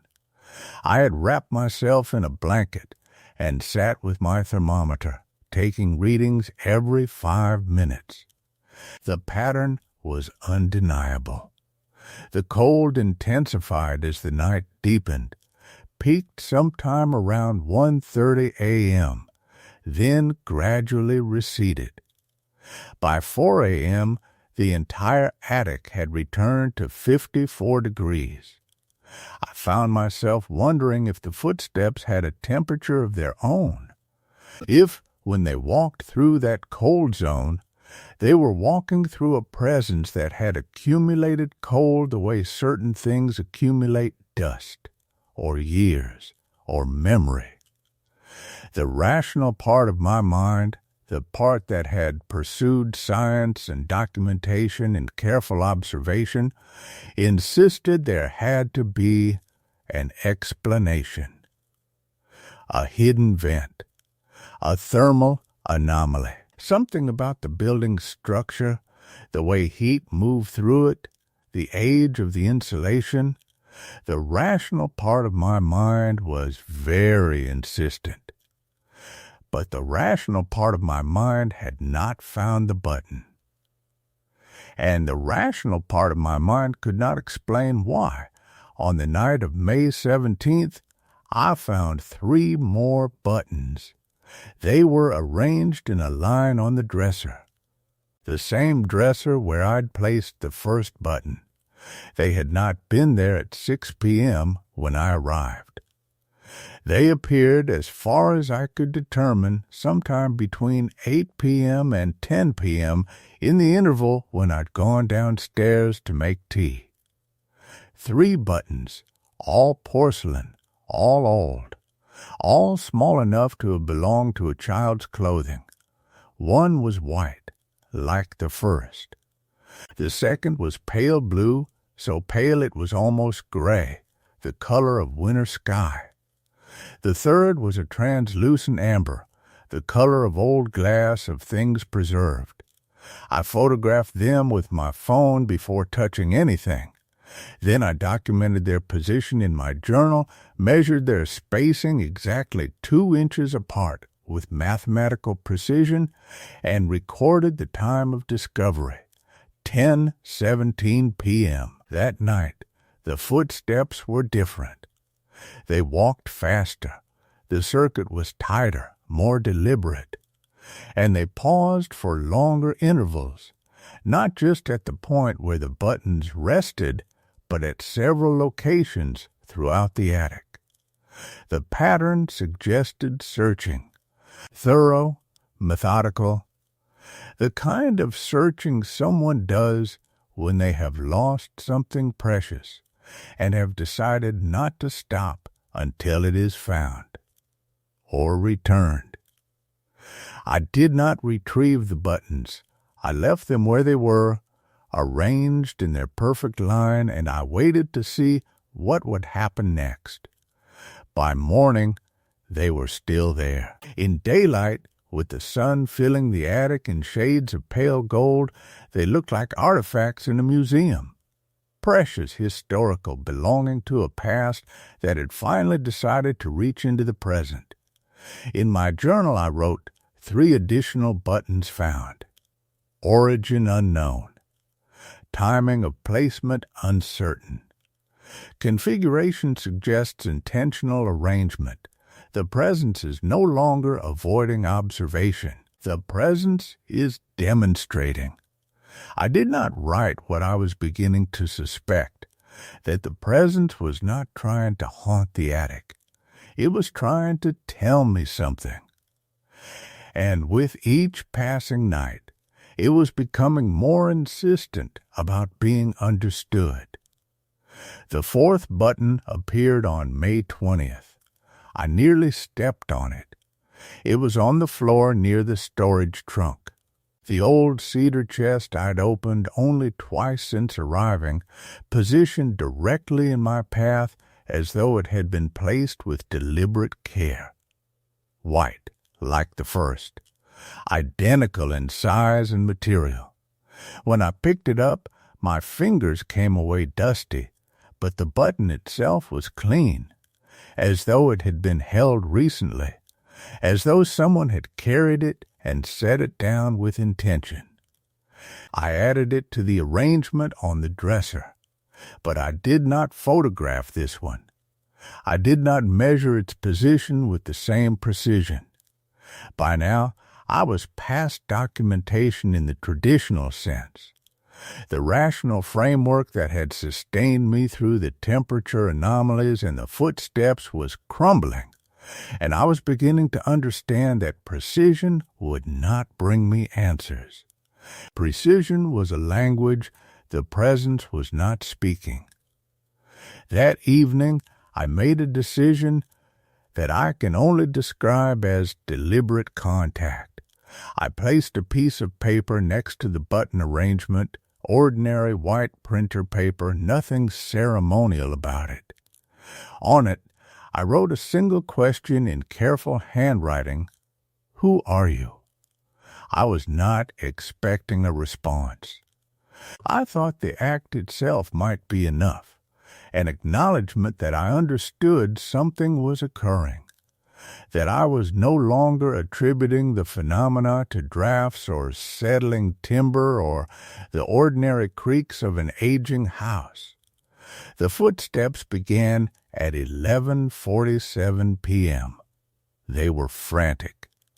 In all the nights I had listened, and I had been listening, truly listening, with a concentration that had begun to interfere with my sleep, I had never heard the footsteps move with such urgency. They ran the length of the attic in one direction, then reversed. They crossed back and forth, covering ground in patterns that suggested panic. The cold rose with them, spiking so rapidly that I could see my breath mist in the air despite the room's temperature being, by all rational measures, still above freezing. I sat on the edge of the bed, notebook unopened, and listened. The footsteps stopped abruptly at the dresser. I heard nothing, no movement, no scraping of furniture, no disturbance of objects, just the sudden, complete cessation of sound, as though whatever was moving through my attic had simply ceased to exist. When the footsteps resumed, they were slower, deliberate again, but different. They approached the bed, my bed, where I was sitting, and I felt the temperature drop so sharply and so completely that it felt like stepping into winter. The cold radiated from somewhere near the foot of the bed frame, a localized cold so intense I could feel it even at a distance, like standing too close to a failing refrigerator. The footsteps stopped, and I heard, very clearly, the sound of something being placed on the wooden floorboards. Not dropped, placed, set down with care. I did not look. I sat very still, and I did not look. The silence that followed was worse than the footsteps had been. It stretched on for what might have been 5 minutes, or might have been 20. My heart had achieved a rhythm that felt separate from my body, a contained panic operating on its own frequency. I focused on the texture of the bedspread beneath my hands. Cotton, worn soft. Real, present, something my rational mind could still anchor to. When I finally did look down, when I could no longer resist, there was a button on the floor beside the bed. It was small and porcelain and pale blue, identical to the second button I had found on the dresser. Except it wasn't, because I knew with absolute certainty that button was still on the dresser. I had not moved it. No one had moved it. This was a third pale blue button, or perhaps it was a copy. Perhaps it was something wearing the shape of a button, something that had learned the form from observation and was now reproducing it with increasing accuracy. I spent the remaining hours until dawn in a state of numb waiting. I did not pick up the button. I did not add it to the others. I simply sat and existed in the cold and listened to the absence of footsteps, which was somehow more present than the footsteps themselves had been. By morning, there were 2 more buttons, another white one positioned in the center of the floor, a translucent amber one placed on the shelf nearest the window. The arrangement was no longer contained to the dresser. It was spreading, expanding, distributing itself throughout the space like a slow, methodical explanation. I counted them all that morning, 5 buttons on the dresser arranged in a careful line. 3 scattered elsewhere in the attic, 1 on the floor, 2 on shelves, each positioned as though to mark territory. 8 buttons total. 8 fragments of something I still could not comprehend. I stood in the center of the attic and tried to think logically. Buttons were objects that could be moved. Buttons could be purchased from a shop. A person could have placed them here. A previous tenant, perhaps. A caretaker. Someone with a reason to leave fragments of damaged clothing scattered through the attic like a trail of breadcrumbs. But the cold had a temperature that peaked at 1:30 a.m. The footsteps had a rhythm that I had documented in 16 consecutive nights. The buttons had appeared in an unbroken sequence, one after another, each arrival separated by days and accompanied by the presence of something that moved through my attic with increasing confidence. A person could not have done this. A person would have needed access to my locked doors. A person would have needed to move through the space without being observed. A person would have had some reason beyond the incomprehensible necessity of leaving buttons, unless a person had in fact never left. The thought arrived with a clarity that felt like physical pressure. The attic was old, the house was old. Previous inhabitants had lived here, worked here, perhaps died here. The buttons were small. They were the kind of buttons that fell off children's clothing. They were the kind of object a child might lose, might miss, might search for in a panic when questioned about carelessness. A child who had disappeared into the attic. A child who had remained in the attic. A child who had been looking for something. Buttons, perhaps, or something larger that buttons represented. A child who had finally, after years or decades or centuries of wandering that cold space, decided to make itself known to the living thing that now occupied the house. That night, for the first time since I'd arrived, I did not return to my bed. I wrapped myself in a blanket and sat in the corner of the attic nearest the stairs, where the cold was least intense, and I waited. The footsteps did not resume. The presence seemed to be resting, or satisfied, or perhaps considering what I now understood. By 3 a.m., the cold had intensified again, but it felt different, not malevolent, not even threatening. It felt like a tension, like the presence was aware that I was aware, and something fundamental had shifted in the relationship between the living and the not quite living in that attic. In my journal I wrote only, "They are still here. They have always been here, and I believe they are waiting for something. I believe they are waiting for me to find whatever they have lost." I did not write what I suspected I would find. I did not want to name the thing that I now understood my stay in this attic was meant to accomplish.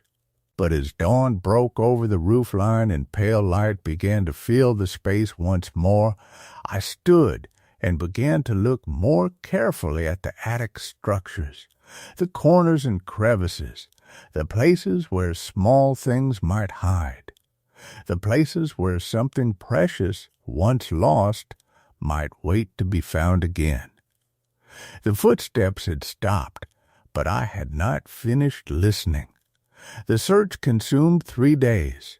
I moved through the attic methodically, running my hands along every corner, every seam where wood met wood, every place where decades of dust had accumulated in patterns that suggested they had never been disturbed. I found nothing. No hollow spaces revealed themselves. No loose boards offered their secrets. No sudden cold spot marked the location of what I was searching for. But I was not searching for an object anymore, if I ever truly had been. On the 4th morning, I stopped looking. The cessation was not sudden. It was a gradual recognition that the search itself had been the point. The act of paying attention. The deliberate acknowledgement that something was here and that it mattered, that its presence, its loss, its lingering need to be witnessed was enough. The footsteps did not resume after that day. I checked the attic the following evening with the same careful documentation I had maintained before. No new buttons, no displaced objects. The temperature held steady at 62 degrees, the normal winter cold of an unheated space. I made a note in my journal. The rhythm had stopped. The presence had receded. And yet I knew with absolute certainty that nothing had truly left. It had simply settled. The house itself seemed to recognize this transition. The walls no longer held that taut quality, as if bracing against something. The air moved differently through the hallways. When I descended from the attic that night and returned to my bedroom, I slept without dreams, and the sleep was deep. Deeper than it had been since my first week in the house.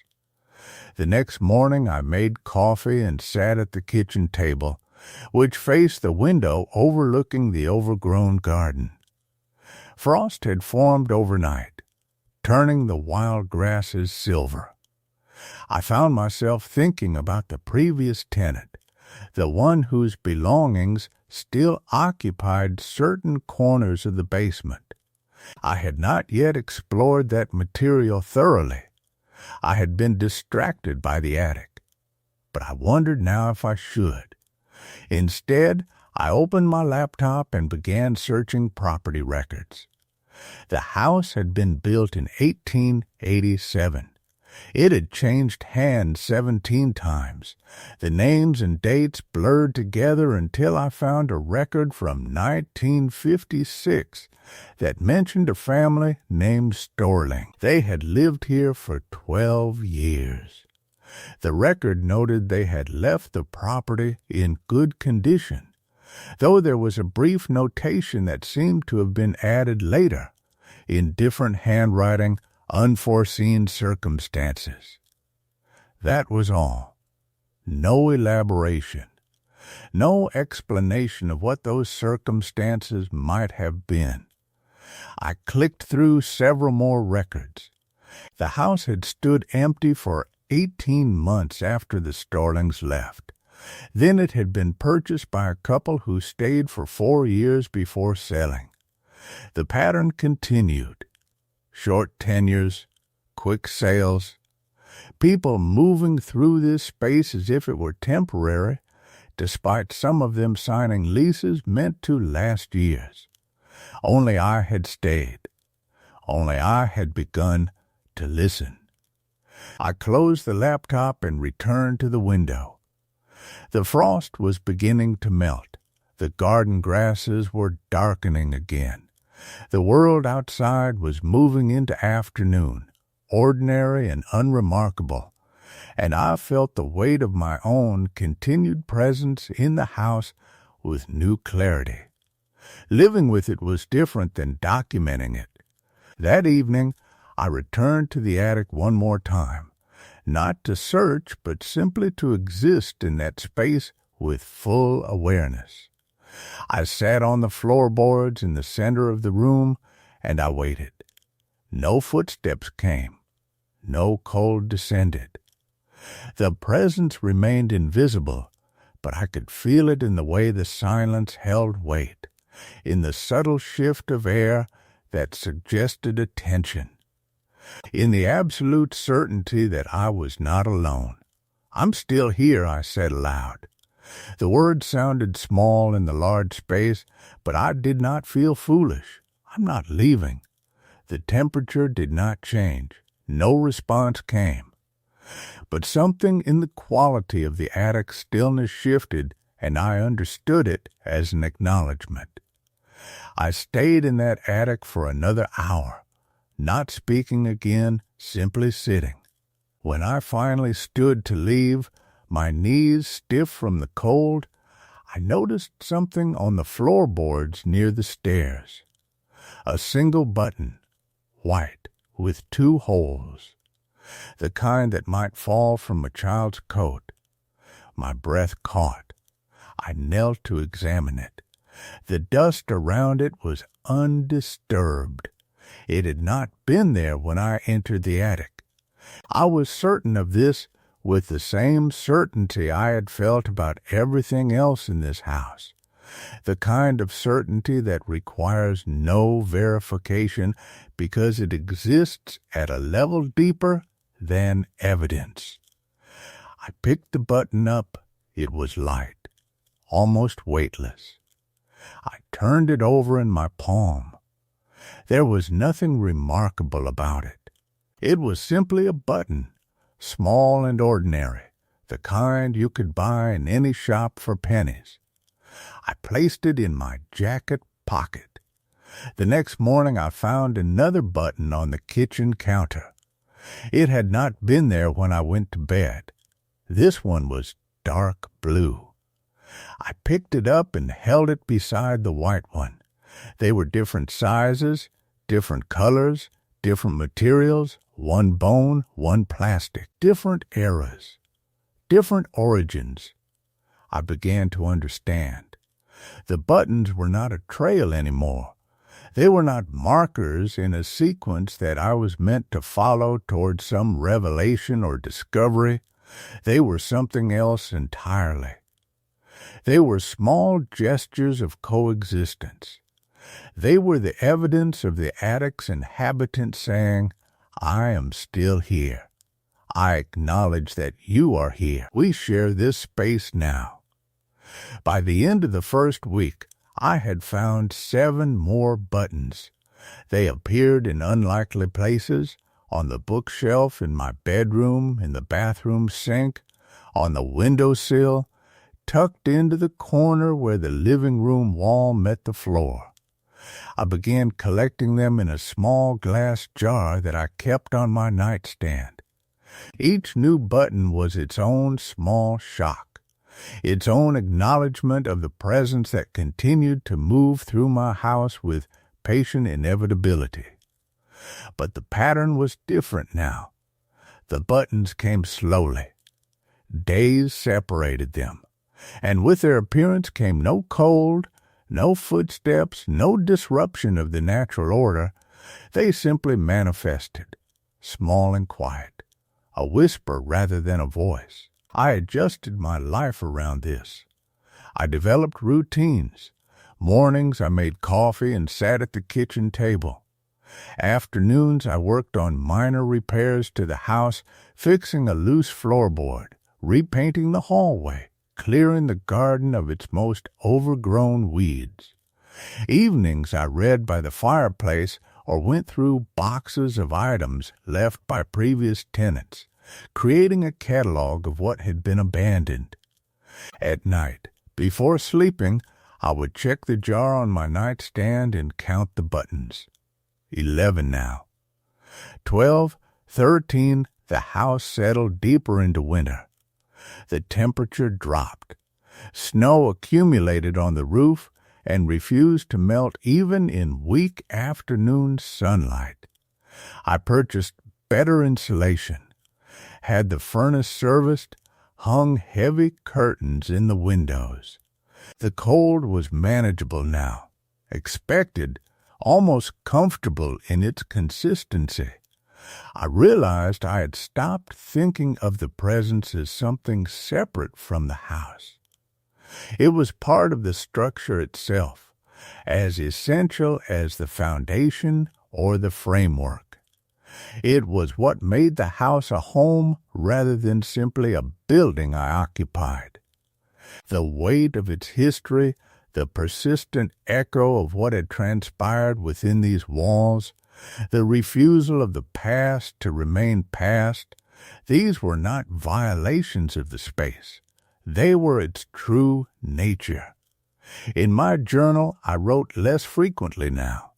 The documentation that had felt so urgent in those early weeks had become unnecessary.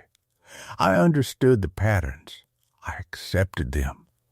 And acceptance, I discovered, was a form of rest.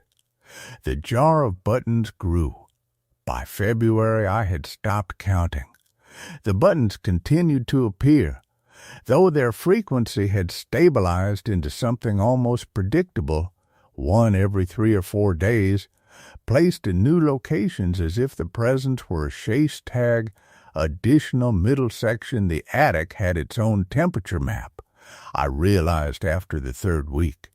Not the gradual climate zones you'd expect from an old house, where the north corner stays colder, or where afternoon sun bleeds through a western gable. This was different, precise, localized, almost intentional. I began charting it obsessively, the way people with insomnia count their breaths. A thermometer from the kitchen drawer, the small LCD kind with the metal probe. I'd move through the attic in a grid pattern, marking temperatures on a notebook I kept folded in my back pocket. The paper was becoming soft and worn at the creases. The pen marks smudged where my hand had perspired over the measurements. The baseline was 58 degrees.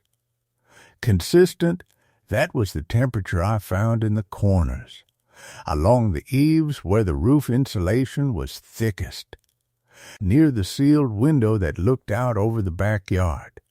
58 degrees, steady as a heartbeat.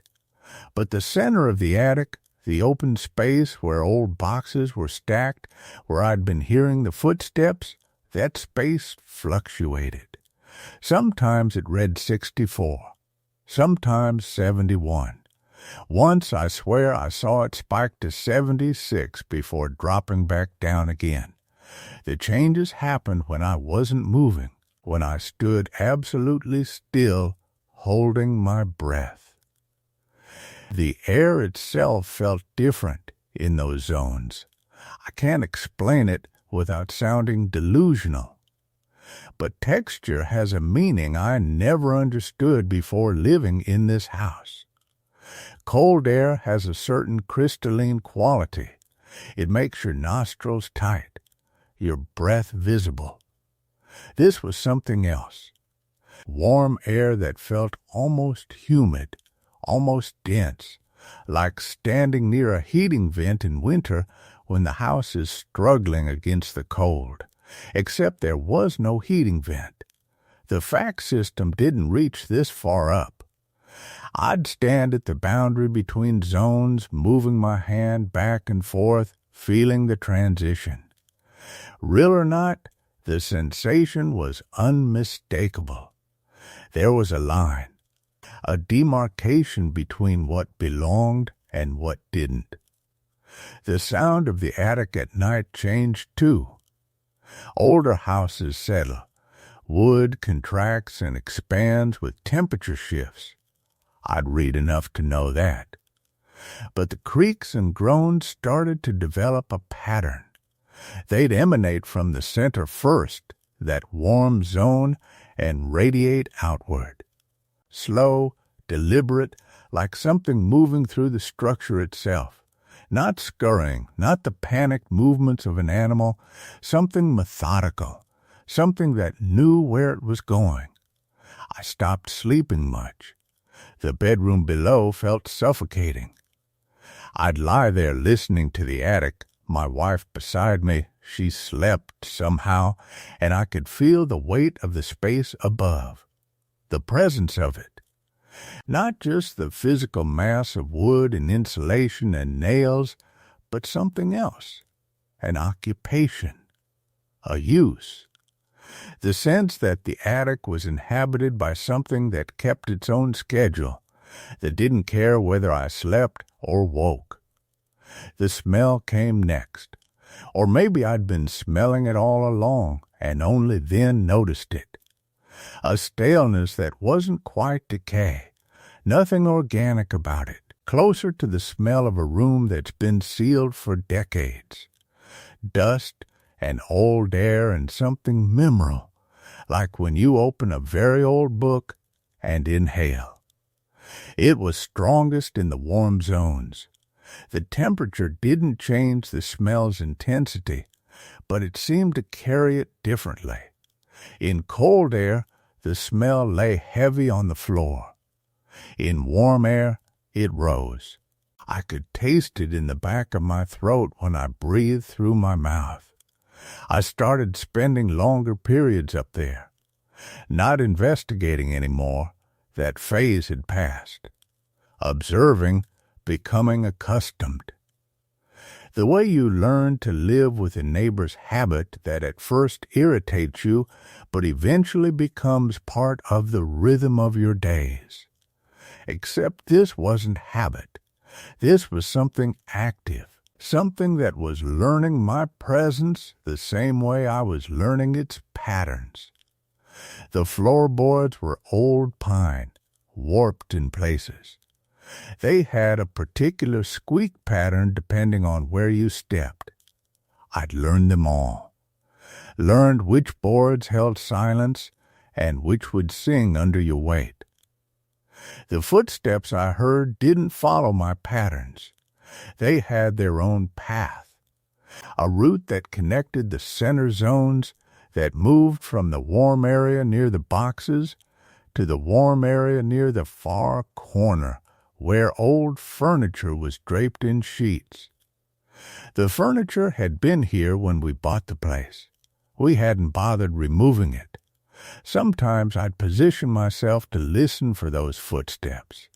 I'd sit in the attic's coldest corner, the thermometer reading 58. My breath small and controlled, and I'd wait. The silence would build until it had its own weight, its own presence. Then, not always, but often, I'd hear the movement. Soft, deliberate, crossing the attic in a path only it knew. It never came toward me. That became clear after several nights of this. It didn't approach my corner. Didn't seem to acknowledge my presence at all. It occupied its space. I occupied mine. We shared the attic the way two creatures might share a forest, aware of each other, but following separate territories. The fear had transformed into something more complex. Not gone, but different. Layered with curiosity and a strange resignation. My wife had stopped asking why I kept going up there. She'd accepted it the way people accept that some part of their lives will remain unexplained. I'd wake to find coffee left on the nightstand, the cup still warm. An acknowledgement without discussion. I bought another thermometer. Then a third. I wanted to track the changes more precisely. The three instruments gave slightly different readings. Electronics are imperfect, but the pattern held. The warm zones moved sometimes, not every night, but I'd noticed that a cold corner would warm by a few degrees, while a previously warm area would cool. as if the presence was shifting its weight, settling into different parts of the space. Once, I found all 3 thermometers placed in a line on top of a box in the center. I hadn't done it. I knew I hadn't done it. They'd been in my hands, in my pockets, on the shelves. This arrangement was deliberate. A message, maybe, or a marker. A way of saying, I know you're watching. I'm here. I didn't touch them. I added a 4th thermometer to the line instead. Photographed it with my phone before putting the device away. I never looked at the photo, couldn't bring myself to. What if something in the image gave away what was happening? What if seeing it documented made it real in a way I wasn't prepared for? The attic's temperature map had become my internal landscape. I could draw it from memory now, could navigate it in the dark, could feel when I was entering a warm zone by the pressure in my chest, the slight constriction of my breathing. My body was learning its language, becoming fluent in a dialect only this space spoke. And the footsteps continued, steady, consistent, following their invisible path through the dark, through the dust, through the remains of lives lived long before mine, moving through territory that had been theirs long before the house was built, perhaps long before any of us were here. That was the thought that kept me awake on the nights I did try to sleep. The attic's past wasn't the house's past. The temperature wasn't a ghost's residual warmth. Some places, I was beginning to understand, were occupied before they were ever built. Some presences don't require a death to manifest. They simply require space and time, and a person patient enough to stop asking questions and simply listen to the rhythm of something that refuses to leave, owing me a map of itself, marking the boundaries of the space it inhabited. The kitchen corner near the sink, the top shelf of the hallway closet, the eastern edge of the attic, where the cold had always been most intense, the landing at the top of the stairs, the basement corner where the previous owner's belongings still waited in cardboard boxes. I did not fear these appearances any more. I greeted them with something that might have been affection, though I did not examine that feeling too closely. The house and I developed a rhythm together. The presence and I developed an understanding. It was not friendship. It was not companionship in any traditional sense, but it was something that approached coexistence. We shared the space. We had learned each other's patterns. We had stopped treating each other as threats.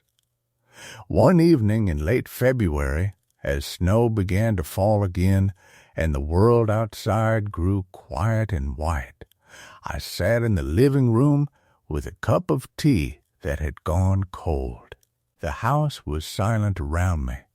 No footsteps, no cold spots, no disturbance. Just the ordinary sounds of an old building settling into winter, the creak of wood, the whisper of wind through gaps in the window frames, the distant rattle of pipes carrying hot water to the radiators. I reached over and picked up the jar of buttons from the side table where I had moved it from my nightstand. 23 buttons now. I held the jar up to the firelight and watched them shift slightly as I tilted the glass.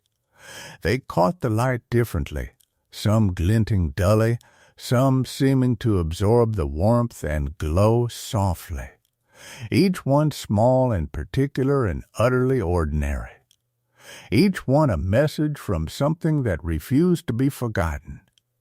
I set the jar down again and returned to my tea. The snow continued to fall outside the windows, accumulating in the garden, covering the dead grasses and the untended flowers, making the world beyond the house's walls clean and new and temporary. Inside, the walls held their old weight. The history pressed gently against me. The presence remained, patient and constant, no longer demanding attention but simply existing in the spaces between moments, waiting for me to acknowledge it again, knowing now that I would. The button jar sat on the table beside me, and in the firelight each button cast a small shadow, 17 shadows on the glass, 17 separate acknowledgments of something that could not leave and, I had come to understand, should not. Not all presences are meant to be exercised. Some are simply meant to be lived with. Some are meant to teach us that the past is never truly past, that the dead do not always leave, and that sometimes the most profound act of grace we can offer the world is simply this: to stay, to listen, to accept without judgment that we are not alone. The snow fell, the fire burned low, and in the quiet darkness of that old house, something that had been waiting for decades finally rested, knowing it had been seen. Story 3. I keep finding mail addressed to names I've never heard. That's the third one this week, Morgan. Just leave it. My landlord said that over the phone, his voice thin and distracted. I was standing in the basement of the Victorian house on Ashford Lane, holding an envelope that didn't belong to me, and he'd already hung up before I could ask what he meant by it. The third what? The third letter? The third problem? The basement was always cold. I'd learned that in my first week of living here, learned it the way you learn something by feeling it again and again until your body stops expecting anything else. Even in September, even when the upstairs rooms held the last warm breath of summer, the basement stayed in a permanent state of autumn. The kind of chill that doesn't come from temperatures so much as from the absence of sunlight, from being below ground level in a house built in 1903. The mailboxes were original to the building. That's what the rent listing had mentioned, as if it were a charming detail. 24 small brass boxes with black numbers, tarnished the color of old pennies, arranged in 4 vertical rows along the eastern wall. Each one had a tiny lock and a corresponding slot for letters. The house had been converted into units sometime in the 1970s, badly converted, judging by the mismatched drywall and the way the pipes groaned at odd hours. I was renting the top floor, 3 rooms and a bathroom that never quite got warm enough. I wasn't supposed to collect mail for the other units. That wasn't my job, wasn't part of any arrangement. But I was the only person who went down to the basement regularly. The other residents either didn't have mail or didn't care about it, and the landlord, a man named Derek, who managed the property from a town 40 minutes away, had given me a key to the mail room because I'd asked, because I was observant, and because it seemed like the kind of thing a good tenant did. The envelope I was holding was addressed to Eleanor Voss. Unit 2B. There was no Unit 2B. There were 4 units, mine on the 3rd floor and 3 others on the 2nd. I knew this because I'd walked past them, read the numbers on the doors. I knew who lived behind each one because I'd heard them, the footsteps, the voices, the particular rhythm of their lives settling into the spaces above and beside me. But I'd never heard from anyone in 2B. I'd opened the box that morning almost without thinking. The mail key was smooth and warm from my hand, and I'd slipped it in, turned it. The envelope had been inside, cream-colored and old-fashioned, handwritten in blue ink. The penmanship was elegant, slightly slanted, the kind you don't see much anymore. It looked like it had been written by someone particular about letters, someone who still believed in the ceremony of correspondence. Eleanor Voss. I turned the envelope over. No return address. I should have left it. Should have marked it as undeliverable or whatever it is you're supposed to do with mail that doesn't match a real resident. But I was curious in the way that quiet people sometimes are. The kind of curiosity that doesn't make noise but doesn't stop asking questions either. So I'd walked upstairs, climbed 2 flights, and knocked on the door of Unit 2B. No answer. I'd tried again the next morning before work. Still nothing. By evening, I'd convinced myself that the unit was empty. I'd left the envelope on a small table in the hallway outside the mailroom, balanced against the wall.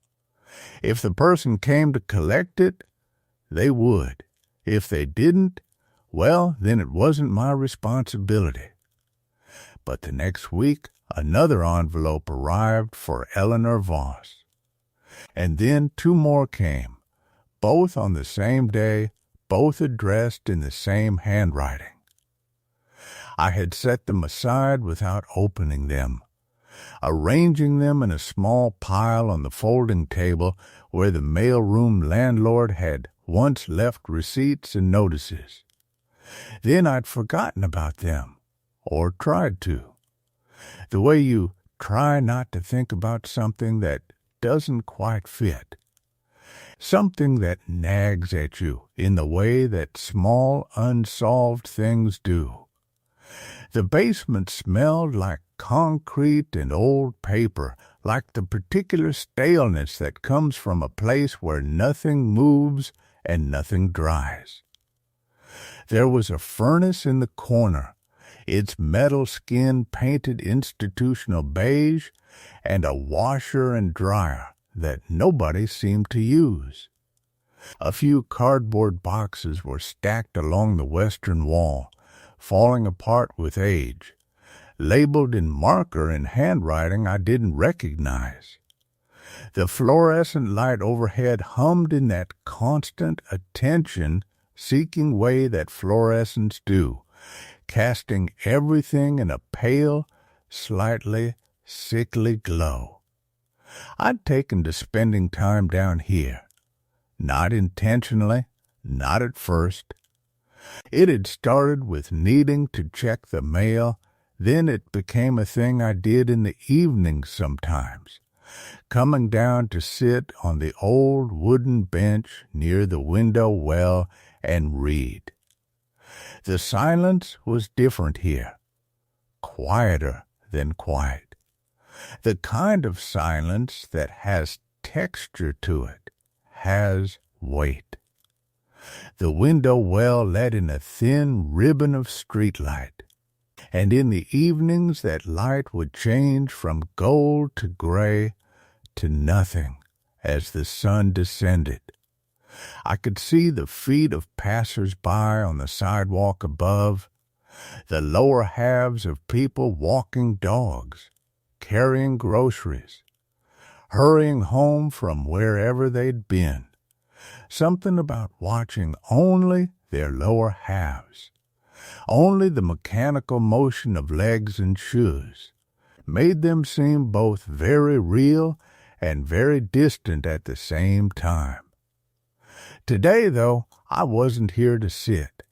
I was here because Derek had called, because the letters were becoming a pattern, and because I was the kind of person who tried to solve things, who couldn't leave them alone once they started bothering me. The mailboxes gleamed dully under the fluorescent light. Unit 1A, Unit 1B, Unit 2A, Unit 2B. The numbers were raised and polished, though the brass around them had gone grainy and dark. I could see my reflection in one of them, distorted, stretched, smaller than I actually was. Unit 2B's box was empty. I checked it anyway, inserting the key, feeling the small brass door swing open on hinges that moved with surprising smoothness for something so old. The interior was painted black. Empty, I could see the tiny metal back wall, smooth and unmarked. No scratch marks, no sign that anything had ever been inside it. I turned back to the table where I'd left the letters. There were 5 now, all addressed to Eleanor Voss in the same careful, looping handwriting, all dated within the past 2 weeks. I picked them up carefully. The way you handle something you've been told is fragile. The paper felt substantial under my fingers, expensive even. The kind of envelope people used when they were writing something important, something they wanted to last. Eleanor Voss. Eleanor. I said the name silently to myself, tasting it. It was an old name, formal, the kind of name that belonged to someone's grandmother, or someone from an older generation entirely. It didn't belong to anyone living in this building now. I was certain of that. I looked around the basement. The furnace was silent. The washer and dryer stood idle, their doors hanging slightly open like they were empty of everything. Empty in a way that suggested they had been empty for a very long time. The cardboard boxes in the corner seemed to shift slightly under the fluorescent light, though I knew they hadn't moved. The hallway behind me was dark. The stairs that led up to the first floor were visible only as a suggestion of gray in the dimness. I could hear the house above me, the small sounds of habitation, the settling of wood, the distant hum of a refrigerator in someone's kitchen. I set the letters back on the table and climbed the stairs without looking back. That night, I couldn't sleep. I lay in my bed in the 3rd floor unit, listening to the sounds of the house around me. The pipes ran through the walls, and they knocked sometimes, a sound like something was trying to get through, trying to get out. The floorboards creaked as the wood settled and shifted. The wind outside moved through the trees on Ashford Lane, and their branches scratched against the old glass of my windows. Eleanor Voss, I thought. A name that didn't belong to anyone. A name that kept arriving anyway. The next morning I found one on my doormat. I'd been awake since 5, lying in the dark with my eyes open, listening to the house settle into silence as the night gave way to that strange, colorless hour before dawn. When I finally got up and opened my door to collect the few things that had accumulated outside. A takeout menu. Some loose change I didn't remember dropping. There was another envelope. It was smaller than the ones in the basement. Cream-colored, like old parchment. My name was on it, not my apartment number, not resident, my actual name, written in that same careful, looping hand. I stood in the doorway for a long moment before picking it up. The hallway smelled like it always did, like carpet cleaner and the faint chemical sweetness of air freshener from the unit 2 doors down. The fluorescent light in the ceiling flickered once, a small stutter of electricity. Normal, everything was normal. Except I turned the envelope over in my hands.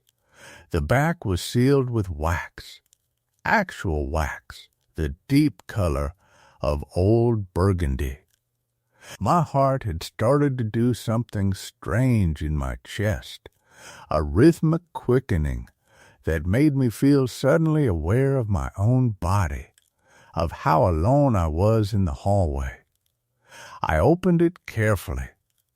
The paper inside was handwritten in the same looping script. You found the others. I know you have. They are meant for Eleanor. But Eleanor is not there anymore. Please understand, she was not meant to stay away this long. The letters must be kept together. They are meant to be kept together. If they are separated, the absence grows worse. That was all. No signature, no explanation. The handwriting shifted slightly on the last line, as if whoever had written it had been pressing harder against the paper, the letters growing more compressed. I went back inside and locked the door. Then I locked the chain, even though I'd only ever locked it once before, when my friend Jordan had visited and wouldn't stop joking about urban crime rates. The apartment felt smaller, with the security engaged, more like a container than a room. I sat on my bed and read the letter again. And again. Each time, the words seemed to rearrange themselves slightly in my mind, like they were shifting the longer I looked at them. Eleanor is not there anymore. I called the landlord. His name was Pritchard, and he was the kind of man who seemed perpetually irritated by the existence of his own property. When I asked him about Eleanor Voss, there was a long pause on the other end of the line. The Voss place, he said finally.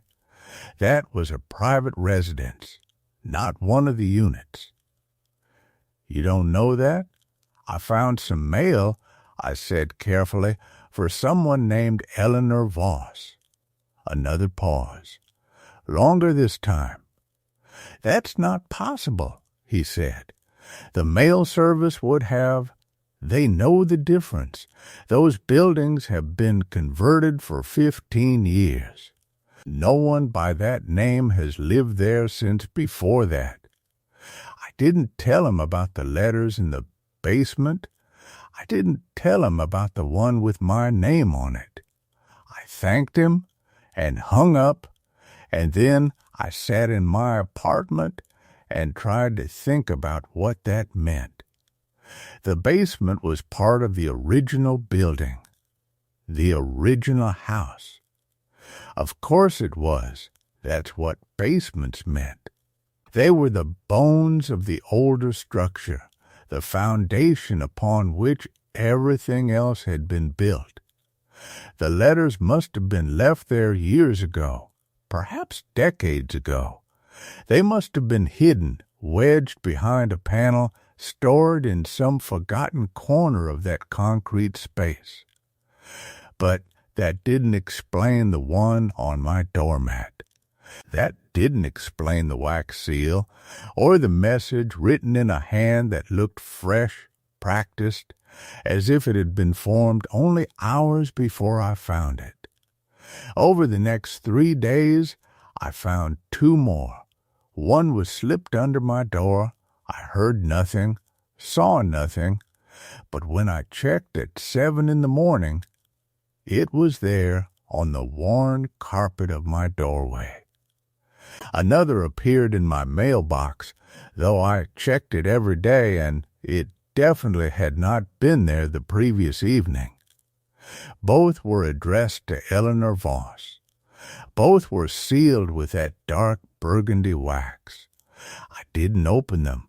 I collected them instead, gathering all 5 from the basement and placing them in a cardboard box with the 2 new ones, sealing it all with packing tape as if that might somehow prevent further accumulation, as if paper could be contained by plastic. But the accumulation didn't stop. On the 4th day, I went back to the basement. The fluorescent light flickered on, and I stood at the bottom of the stairs, letting my eyes adjust. The space looked the same as it always did. The concrete floor slightly damp near the far corner, the cardboard boxes still arranged in their strange configuration, the washer and dryer still standing like silent sentries. But there was something different about the table. The metal surface seemed to have accumulated a thin layer of dust, the kind of dust that takes weeks to settle. Except the dust was arranged in a pattern, not quite deliberately, but not quite accidental either. It formed shapes, almost like writing, though no words I could read were discernible. And in the center of the table, arranged in a careful circle, were new letters. There must have been at least a dozen of them, all cream-colored, all sealed with burgundy wax, all addressed to Eleanor Voss in that same careful handwriting. My hands were shaking as I counted them. 12, exactly 12.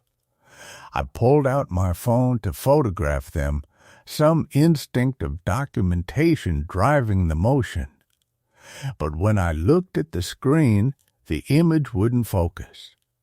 The letters seemed to blur and shift when I tried to capture them, like they were vibrating at a frequency that my camera couldn't quite track. I put the phone away and backed up the stairs. That evening, I did something I hadn't done since moving in.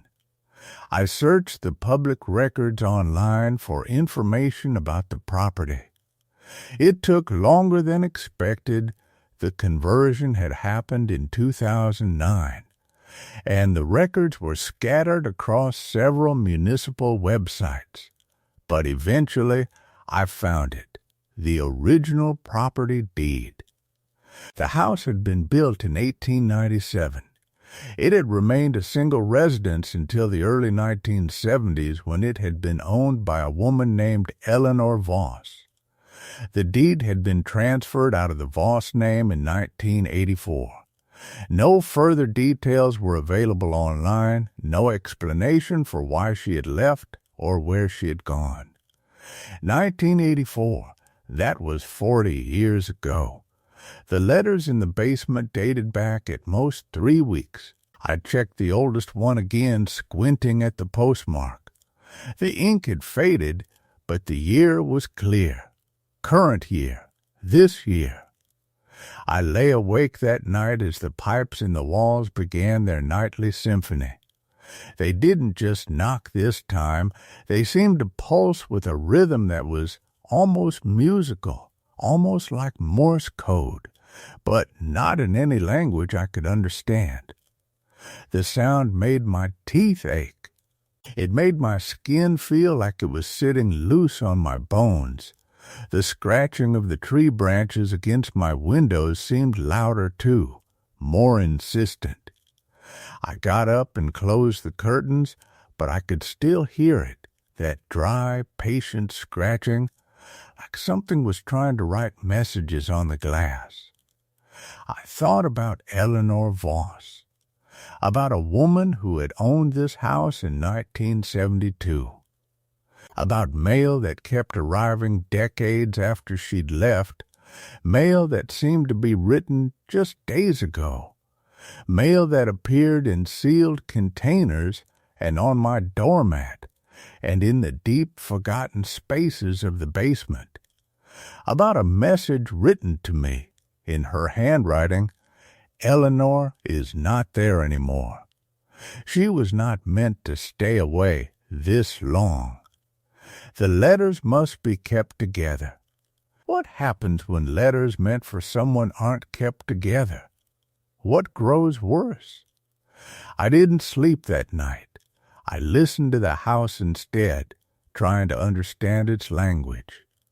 And when the sun finally came up, slow, reluctant, as if it didn't want to illuminate this particular corner of the world, I got up and began collecting every letter I could find. I needed to put them back together. I didn't know why I was certain of this, but the house seemed to be growing quieter the longer they remained scattered. Quieter in a way that felt less like peace and more like something holding its breath. I spent the entire day collecting them. The task felt methodical at first, almost purposeful. I made a list of every letter I'd found, 12 in the basement, 3 from the living room carpet, 1 wedged between the kitchen floorboards, another pressed against the inside of the medicine cabinet in the upstairs bathroom. 22 total, all the same cream color, all sealed with that burgundy wax that had begun to feel less like decoration and more like something deliberate, something meant to contain. I laid them all out on the dining room table in rows, arranged by postmark date. The newest ones were from 3 days ago. The oldest appeared to be from over a week back, though the ink was so faded I had to hold it up to the light to read the year at all.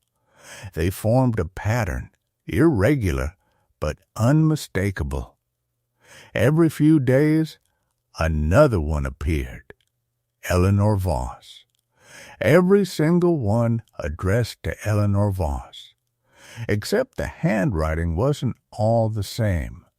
I noticed it around 3 in the afternoon, standing in the kitchen with a cup of coffee that had gone cold hours earlier. There were at least 4 different hands at work here. 4 distinct ways of forming the letters, of slanting the words, of spacing the lines. 4 different versions of someone trying to write to Eleanor Voss from a place I couldn't locate. My hands had stopped shaking by then. That should have frightened me more than it did. The thing about dread is that it has a saturation point. Once you've been afraid for long enough, genuinely afraid in a way that lives in your bloodstream and colors every thought, the fear becomes a kind of numbness. You stop reacting to new horrors. You simply accept them as developments in a narrative you no longer control. I accepted that the handwriting was different.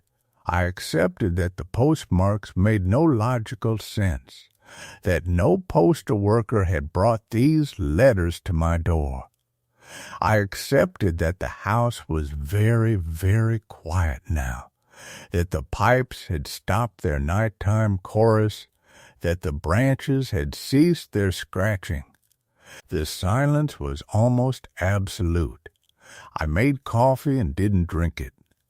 I sat at the table with the 22 letters arranged before me and tried to think of what to do next. The message had been clear. The letters must be kept together. I started gathering them back into a single stack. It felt important to do it in order. Not alphabetical order, chronological, oldest first, newest last. I sorted through them carefully, reading each postmark date, building a timeline that tracked back over the course of 2 weeks.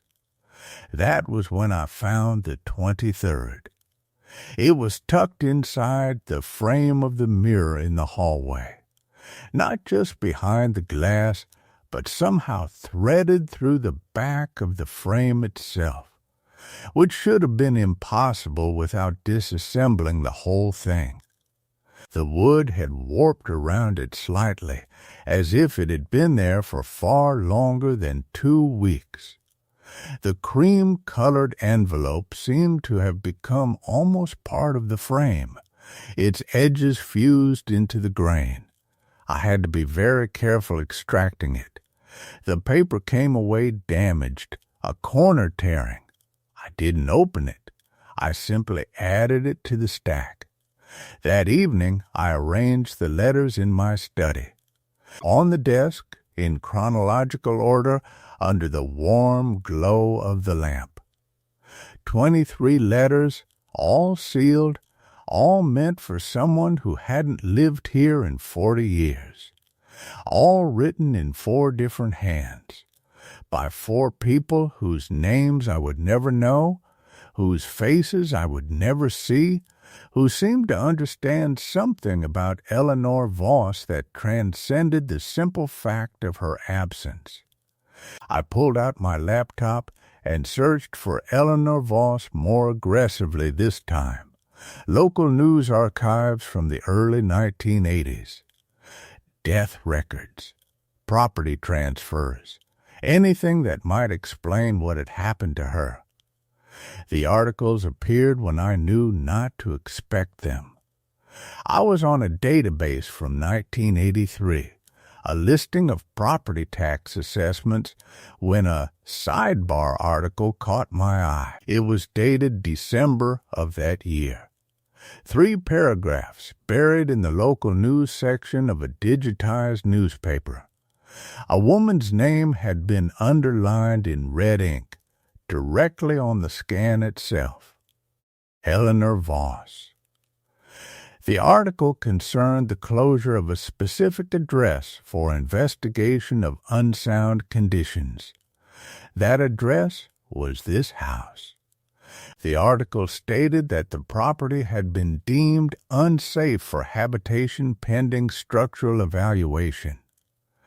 No further details were provided. The evaluation had apparently concluded sometime in the spring of 1984, when the deed transferred out of the Voss family's name. The red underlining had to have been done by hand, directly on the newspaper before it was scanned. Someone had marked that article. Someone had wanted it noticed. I sat back in my chair. The study was very dark except for the pool of light around my desk. Beyond that circle of illumination, the room was all shadow. I hadn't noticed how late it had gotten. My phone buzzed. A text from an unknown number. She needs the letters. Put them in the basement, all of them together. Put them back where they rest. I didn't sleep that night. Either I lay in bed listening to a sound I'd heard before, but had managed to convince myself was the wind. It wasn't the wind. The wind doesn't have rhythm. The wind doesn't sound like breathing. The sound was coming from beneath the floorboards. It was slow and deliberate, the breath of something very large, very patient. Something that had been waiting in the dark beneath this house for longer than I could comprehend. By morning I had made my decision. I collected the 23 letters in a single bundle, tying them together with string I found in a kitchen drawer. The burgundy wax seals clinked softly against each other as I worked, a sound like distant wind chimes, like glass touching glass in an empty room. The basement door had never looked more ominous than it did in the gray morning light. The stairs descended into a darkness that seemed thicker than it should have been, almost tangible. I'd cleaned out most of the old furniture, but there were still corners I hadn't fully explored. Spaces where the shadows pooled and seemed reluctant to lift, even when I shone my flashlight directly into them. I went down slowly. Each step felt like a negotiation with something watching from the dark. The air smelled wrong, not like mold anymore, but like something else. Something old. Something that hadn't been exposed to fresh air in decades. There was a space behind the old furnace. I had noticed it before, but had never investigated it thoroughly. The wall there was discolored, stained with something dark that had long since dried. I didn't examine it too closely. I placed the bundled letters in that space. I didn't put them down gently. I just released them, set them down like I was laying something to rest. The paper settled into the shadows, and for a moment, just a moment, the darkness seemed to pulse around them, as if something were breathing, as if something were satisfied. The breathing from beneath the floorboards stopped. The house went silent in a way that silence had never meant silence before. I came back upstairs and closed the basement door. I didn't lock it. Locking it seemed like admitting something I wasn't ready to admit. Instead, I walked through the house and opened every window despite the cold. I needed the house to remember what outside air felt like. It was only when I was standing in the hallway, watching the curtains billow inward, that I noticed something new on the doormat. A single cream-colored envelope, sealed with burgundy wax.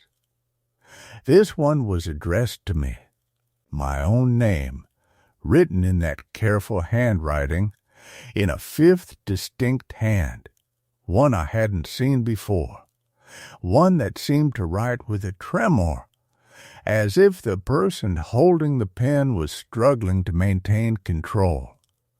I picked it up without opening it. The envelope was warm, which shouldn't have been possible.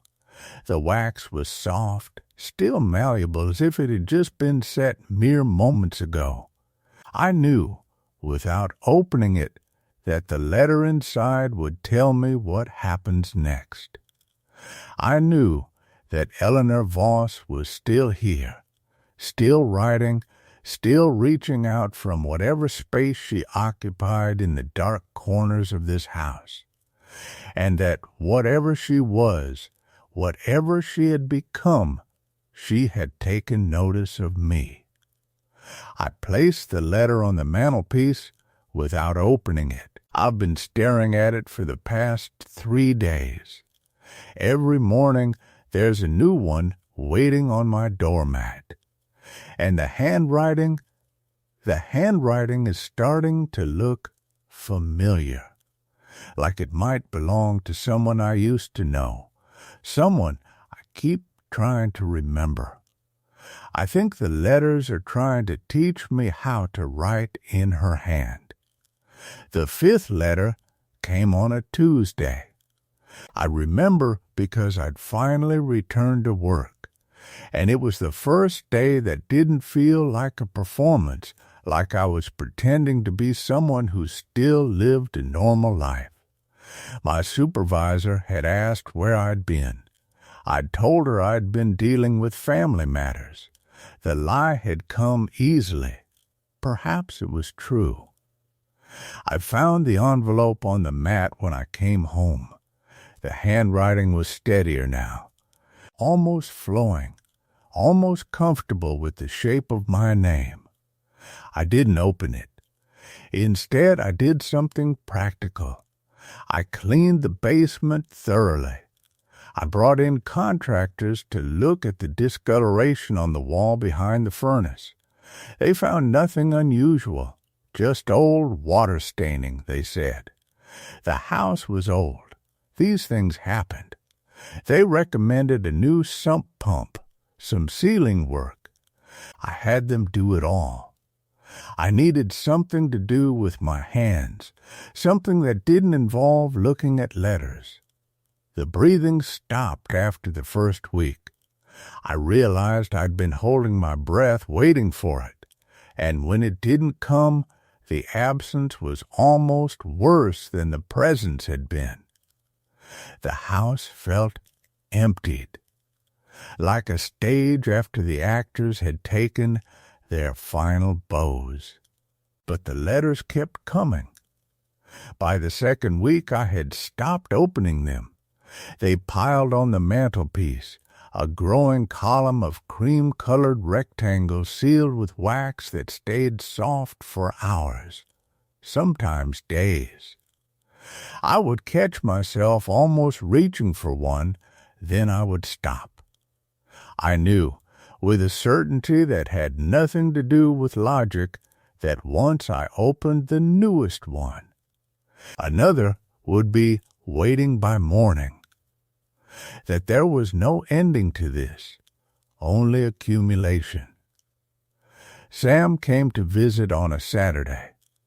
We'd been friends since college, the kind of friendship that survives on occasional check-ins and the understanding that we'll always know each other, even if we rarely speak. She arrived with groceries and the expression people wear when they've been asked to assess whether someone is still sane. "Your place looks nice," she said, which meant she'd expected it to look worse. She noticed the letters immediately, the way you notice anything that doesn't fit in a room. I watched her count them. 12 by then. "Mail," I said simply. She picked one up. "These are all addressed to you." Yes, she turned it over in her hands, studying the wax seal with something between curiosity and concern. "They're all sealed. Did you know that? Not a single one has been opened." I didn't answer. She set it back down carefully, as if it might break. We had coffee. We talked about work, about mutual friends, about nothing that mattered. When she left, she hugged me tighter than she normally did. "You know you can tell me if something's wrong," she said. "I know," I said, and I meant it. But there was no way to explain what I'd already tried so hard not to understand. The letters stopped coming in the third week. I remember the morning I expected one and found nothing but an empty mat. I stood there for a long time, holding the absence like a stone in my chest. Then I went to work. Then I came home. Then another day passed without a letter, and another, and another. By the end of the month, I had almost convinced myself it was over. Almost. It was while washing dishes one evening in early November that I caught myself writing something in the margin of a grocery list. Not consciously. My hand had simply moved a crow hashtag additional middle section the house seemed to absorb sound in a way that didn't quite make sense. I'd lived here for 3 months, and I still wasn't used to it. Not the silence itself. Silence is a simple thing. This was something else. It was as though the walls had been built to swallow noise, to pull it down into themselves and leave nothing behind but the faint awareness that sound had ever existed at all. I sat at the kitchen table one evening, not doing anything in particular, just sitting. The mail lay in front of me in a small stack, bundled loosely with a rubber band I'd found in one of the drawers. Above the overhead fixture, a single bulb hummed. A sound so quiet it was almost subsonic, felt more than heard. A vibration that seemed to travel through the table and into my elbows. The kitchen was the oldest part of the house. The real estate agent had mentioned that. Built in 1903, she'd said, with some pride, as though age were a virtue in itself. The cabinets were original, dark wood gone nearly black with age, their edges softened by decades of use. The handles were brass, worn smooth and dull, and when you touched them, they held the cold in a way that seemed deliberate. The countertops were the kind of pale green linoleum that predated me by at least 40 years, with a pattern of tiny flowers faded to almost nothing. When the light hit them at certain angles, you could see the seams where one sheet of material met another, thin dark lines like the grid of a map. I began to notice the smell around that time. Not unpleasant exactly, just there. Layered, it was strongest in the mornings, when the house was still settling into the day, the walls releasing whatever they'd held during the night. It smelled like dust and old paper, like the inside of a closet that hadn't been opened in years, like the particular scent of aged wood. Not unfinished wood which had a clean, splintery smell, but wood that had been sealed and stained and polished until it had taken on its own character, like the spines of old books. There was something else, too, underneath all of that, something faintly floral, like potpourri or dried flowers, or the lingering ghost of perfume from someone who'd worn it every day for decades. The hallway between the kitchen and the living room was narrow. Too narrow, somehow, even though I'd measured it once and knew it was a normal width. When you walked through it, you were aware of the walls on either side of you, aware of the way they seemed to lean inward, though when you looked directly at them, they were perfectly vertical. The plaster was old, covered in layers of paint, cream and pale blue and something that might have once been yellow. In places, the newer paint had cracked and fallen away, revealing glimpses of what lay underneath, thin stripes of color, like the rings of a tree. There was a long crack running along the ceiling, so old it had been painted over multiple times, so the white paint followed the line in a perfect stripe. I'd stand in that hallway sometimes, between rooms, just listening. The house had a particular rhythm to its settling, creaks and small groans that seemed to follow a pattern, though I could never quite predict them. They happened most often in the late afternoon, around 4 or 5 o'clock, when the temperature was shifting and the light was changing, that strange golden hour when the sun came sideways through the windows and made everything look like it existed in a photograph from the past.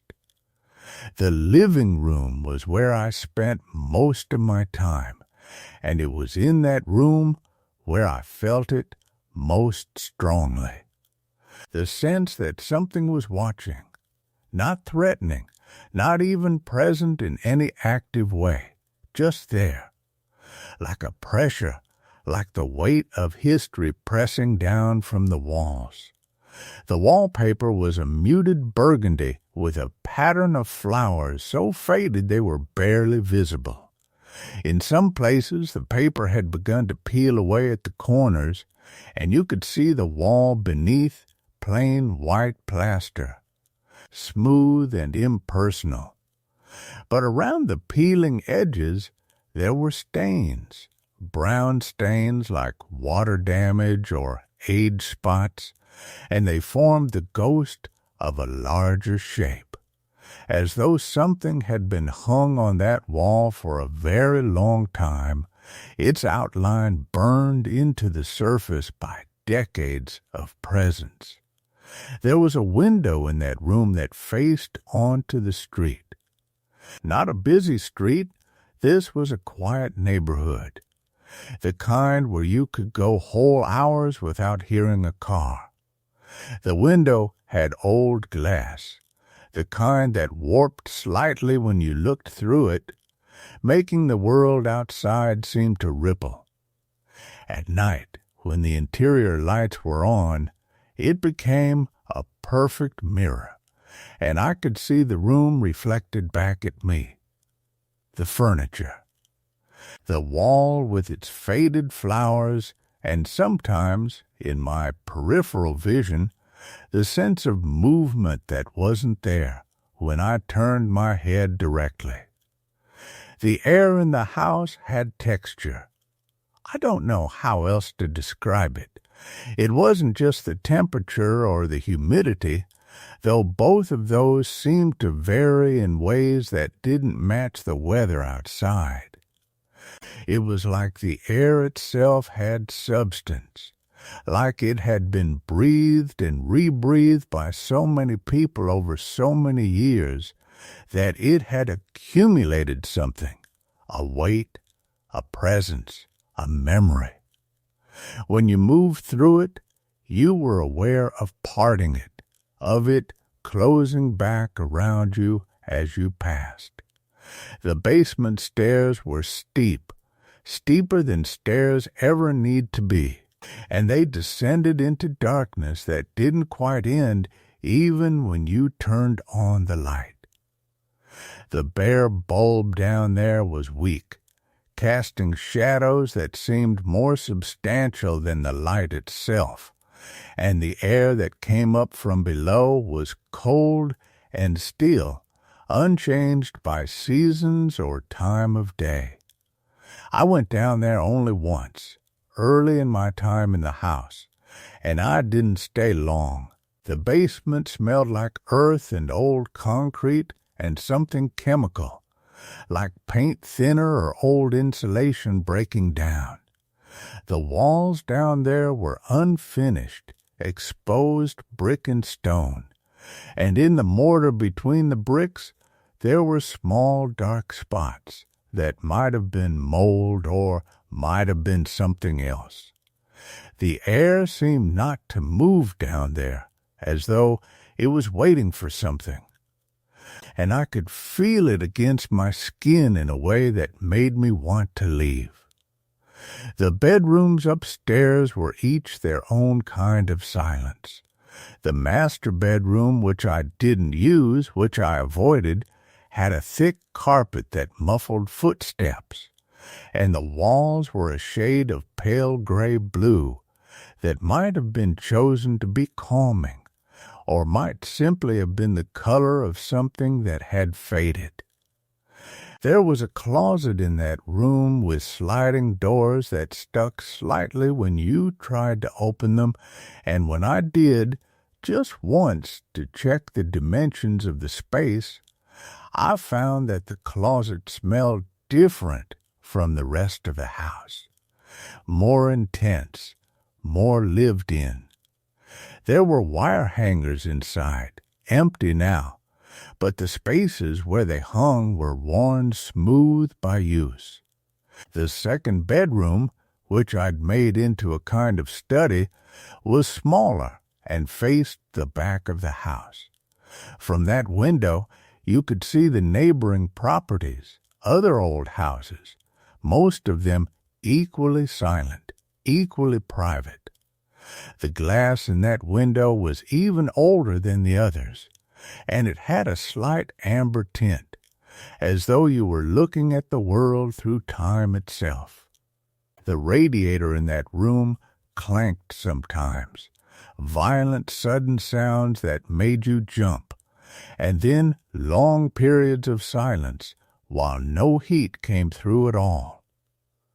My own bedroom, the smallest of the three, was where I slept, and it was in that room where I began to truly notice the sounds. Not the settling of the house, which happened everywhere. These were different. Softer, the sound of something moving very slowly in the walls, not mice. I'd heard mice before, in other houses, and this wasn't that. This was something larger, something deliberate, something that seemed to move only when I was paying attention to something else, so that you became aware of it only when you stopped listening for it directly.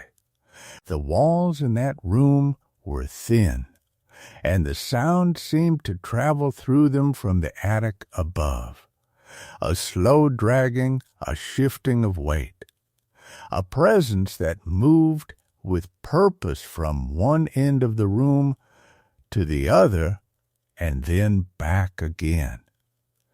The attic was accessed through a hatch in the ceiling of the upstairs hallway, and I hadn't been up there yet. I'd looked at the hatch, traced the outline of it with my eyes, noticed the way a thin line of dust had accumulated around the frame, but I hadn't opened it. There was something about the prospect that didn't sit right. Not fear exactly, more like respect for a boundary that had been established long ago and that I instinctively understood should not be crossed. Not yet, not without a reason. The mail sat on the kitchen table every morning when I came down, and each envelope was a small puzzle I couldn't solve. The paper felt expensive sometimes, thick and cream-colored. The handwriting varied, some careful and precise, some loose and hurried, some so ornate it was difficult to read. But none of it was addressed to me, and all of it seemed, in a way I couldn't quite articulate, to belong to the house itself, as though the house were the true resident and I were simply occupying its space, a temporary presence in something much older and much more permanent than myself. Is this the paper with its own intention, forming letters I hadn't planned to form? A single word, written in a handwriting that was almost mine but not quite, almost familiar but not quite. The word was remember. I stood there with the pen still touching the paper, and I tried to remember. I tried to pull back through the fog of the past few months and find Eleanor Voss or Morgan or whoever had been writing in the dark. But all I found was a shape, a presence, the memory of a presence. The person had a name, a history, a hand that guided a pen. But the details had already begun to blur, the way photographs fade in sunlight. I think that was the point of the letters. I moved the stack from the mantelpiece to a drawer in my nightstand. I couldn't bear to look at them, but I couldn't throw them away either. Whenever I open that drawer now, which is rarely because I've learned to be careful about what I look at, I check to see if any have been opened. They haven't. But the wax is softer than it should be, and sometimes, very faintly, I can smell something like old perfume, something like dust, something like the basement. The house is quiet now, genuinely quiet. No breathing from the floorboards. No wind chimes that aren't wind. No presence that makes the air thick and watchful. I've learned to be grateful for quiet. But sometimes, when I'm writing, grocery lists, emails, the occasional journal entry, my handwriting wavers for just a moment. Just a fraction of a second where the letters seem to come from somewhere other than my own intention. Where my hand seems to remember something my mind refuses to hold. And I have to set the pen down and breathe and remind myself that I am the only person in this house. Even when that isn't quite true, I have not opened the letters. I tell myself this is a choice, that I could open them if I wanted to, that at any moment I could pull them from the drawer and slip my finger beneath that warm burgundy wax and finally know what Eleanor wanted to say, what the others wanted to tell me, what the trembling hand was trying to teach me. But I've begun to suspect that some knowledge doesn't arrive as a revelation. Some knowledge simply settles into you, year after year, word after word, like handwriting gradually becoming less strange in the mirror. Some questions don't require answers. They require time. And the letters, the unopened letters in the drawer beside my bed, they wait with the patience of something that has already learned to wait. That understands the shape of waiting better than anything still breathing should. Every night I sleep beside them. Every morning I wake up wondering if my hand moved in the dark, if there are new words written on the inside of my eyelids in a script I'm learning by heart, without ever intending to learn anything at all. And sometimes, just before I'm fully awake, I could swear I hear the sound of a pen moving across paper, careful and deliberate and close. So very close. Story 4.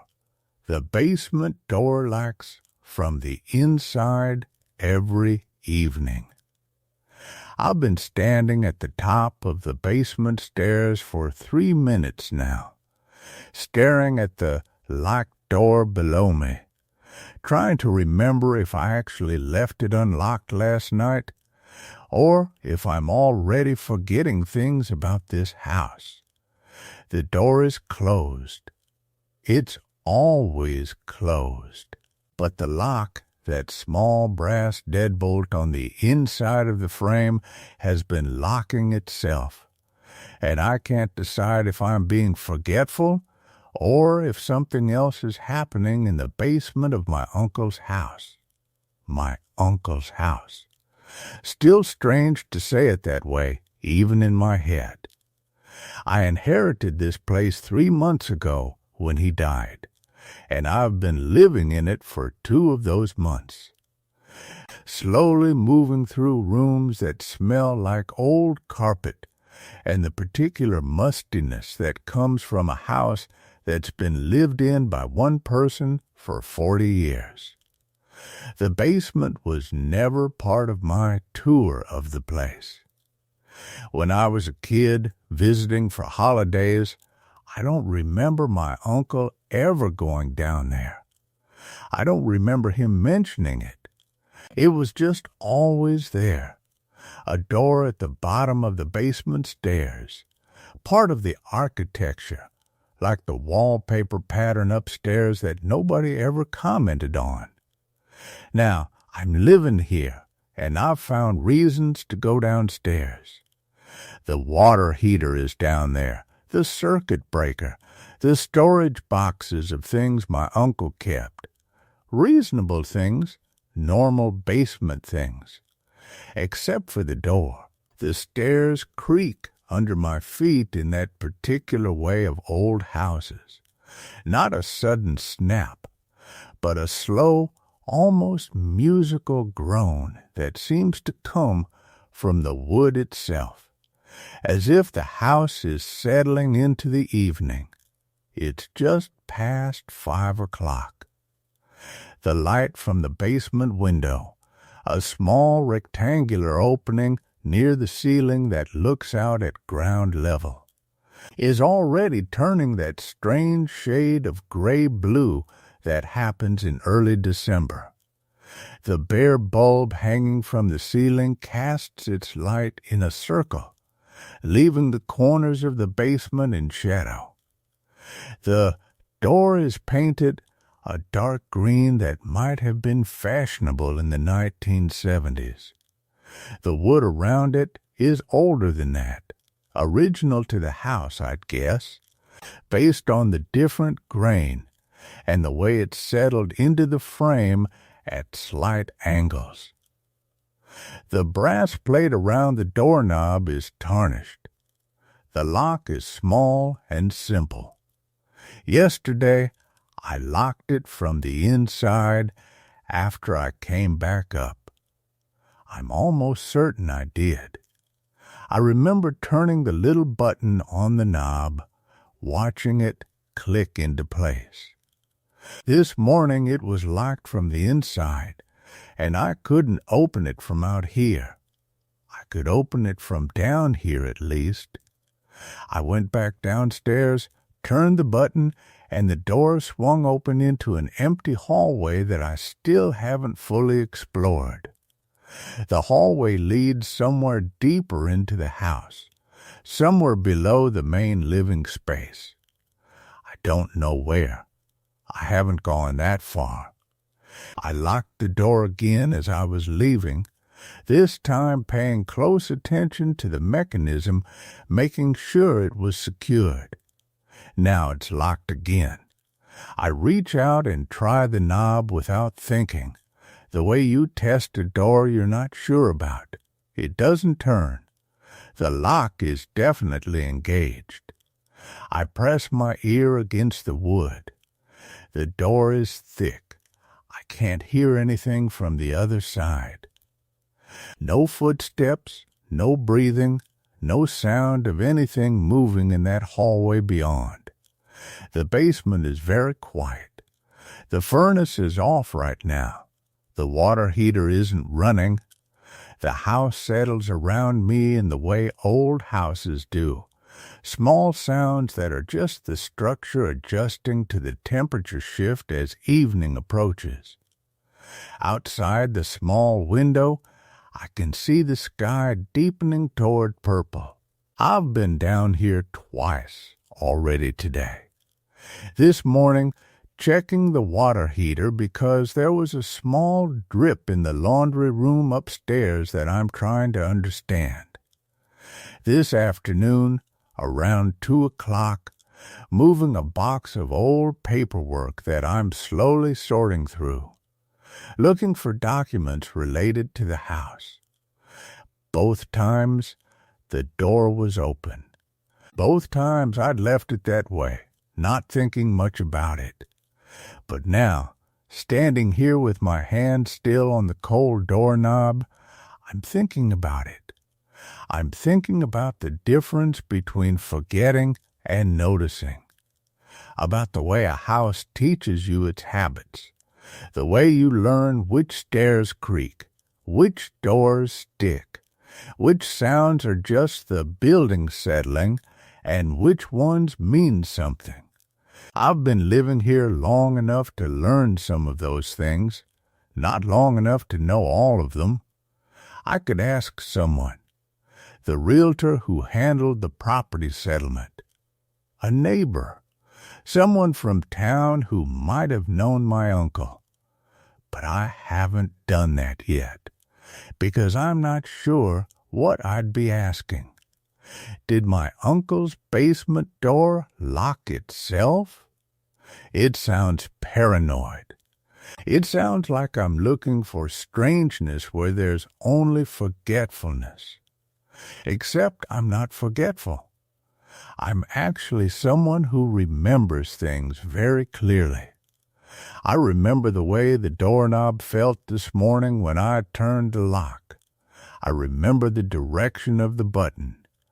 I remember thinking about it. The light in the basement isn't great.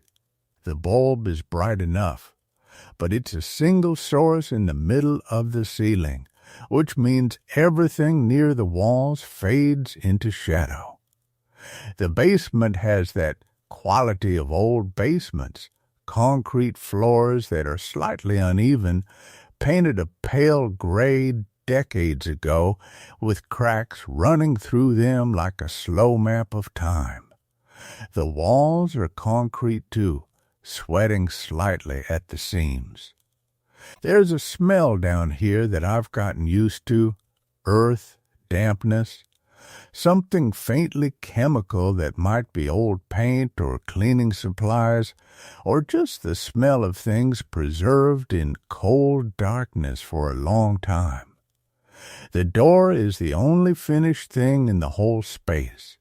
It's made of real wood, stained and varnished. The door frame is solid wood, too. Someone went to some effort with that door. Someone decided that what was on the other side of it mattered enough to separate it from the basement with something more substantial than just a basement door. Most basements of old houses have hollow core doors, or at least doors that sound cheap and thin when you close them. Not this one. This one sounds like something. This one sounds like it was made to keep something contained. I turn away from the door and look at the rest of the basement. The water heater in the corner, its little pilot light glowing blue. The circuit breaker box on the wall. The shelves that hold old paint cans and tools that haven't been used in probably 5 years. The boxes stacked neatly in one corner. My uncle's careful organization system still intact, waiting for me to decide whether to keep any of it. Nothing looks disturbed. Nothing looks wrong. The basement is just a basement. It's just a space where old houses store the things they need to keep their infrastructure running, and the things their owners can't throw away. But I'm standing here at 5:15 in the evening, and the door below me is locked from the inside again. And I'm starting to understand that I might need to figure out what that means before winter gets any deeper. I could go back upstairs. I could make coffee. I could sit in the living room and read, and not think about basement doors for the rest of the evening. That's what I should do. That's what any reasonable person would do. Instead, I go back down to the bottom of the stairs and look at the door more carefully. I look at the hinges. I look at the frame. I look at the space between the door and the door jamb, trying to see if there's anything I've missed, some mechanism or trick or explanation that I'm not thinking of. And that's when I notice the marks on the wood. They're faint, only visible because the light is hitting them at exactly the right angle. Small marks on the inside of the door jamb, on the side where the lock is. Not big scratches, not gouges, more like indentations lines, as if something had been dragged across the wood repeatedly, slowly, carefully, leaving traces but not significant damage. I lean closer. My eyes follow the marks, and there are more of them than I thought at first, concentrated near the bottom of the frame, but scattered up the height of the door as well. They're old enough that the wood around them has darkened slightly with dust or age or something. They're new enough that they're distinct. They're the kind of marks that could have been made any time in the last few months. They could have been made any time at all. I press my palm against the wood where the marks are. It's smooth. The marks are so shallow that I can barely feel them. But they're there. Someone or something has been touching this door from the inside. Repeatedly, the basement is very quiet. I haven't heard the furnace or the water heater or anything else for several minutes. Just the sound of my own breathing and the blood moving through my ears and the old house holding its breath around me. I leave the basement and lock the basement door behind me, from the outside, as if that means anything. The coffee tastes thin and bitter that evening. I make it too strong, trying to shake something I can't name, and end up pouring it down the sink halfway through. The kitchen feels different, smaller somehow, despite having high ceilings and tall windows. The kind of smaller that comes from awareness rather than any actual change in physical space. I try to read. The book is something I've been working through for weeks. One of those sprawling literary novels that demands your full attention or otherwise reads like incomprehensible noise. I manage 2 pages before I realize I haven't retained a single word. I read them again. Still nothing. By the 3rd attempt, I give up and set the book spine down on the arm of the chair, a gesture of irritation that the book doesn't deserve. It's not yet 9 o'clock. The house is quiet in that particular way that old houses are quiet, not the absence of sound, but the presence of many small sounds layered over each other so densely that they become a kind of silence. The hum of the refrigerator, the tick of wood settling, the distant sound of wind pressing against the exterior walls. Underneath it all, something that might be the house breathing, or might just be the movement of air through gaps that have existed for 100 years. I take a sleeping pill. I don't usually, but I found them in the bathroom cabinet, half a bottle left over from last winter, and tonight seems like a night when I shouldn't be awake in a house full of questions. The pill is chalky and tastes vaguely of artificial peach. I chase it with water from the bathroom tap, which runs cold before it runs clear, and I go to bed at 9:30. I sleep dreamlessly. That's the thing about the medication. It doesn't just help you sleep. It flattens everything into nothing, which, for one night, is exactly what I need. I wake at 4:47 in the morning. Not the kind of waking where you surface gradually and lie there half-conscious for a while. The kind where you're suddenly aware, completely alert, with no memory of the transition between sleep and consciousness. My heart is moving too fast. My hands are cold. I lie in the dark and wait for the panic to settle, which takes longer than it should. There's no sound that woke me, no noise from elsewhere in the house, no dream I can remember, just a sudden and absolute awareness that something is wrong. I lie there for nearly an hour, listening to the house, listening to the silence.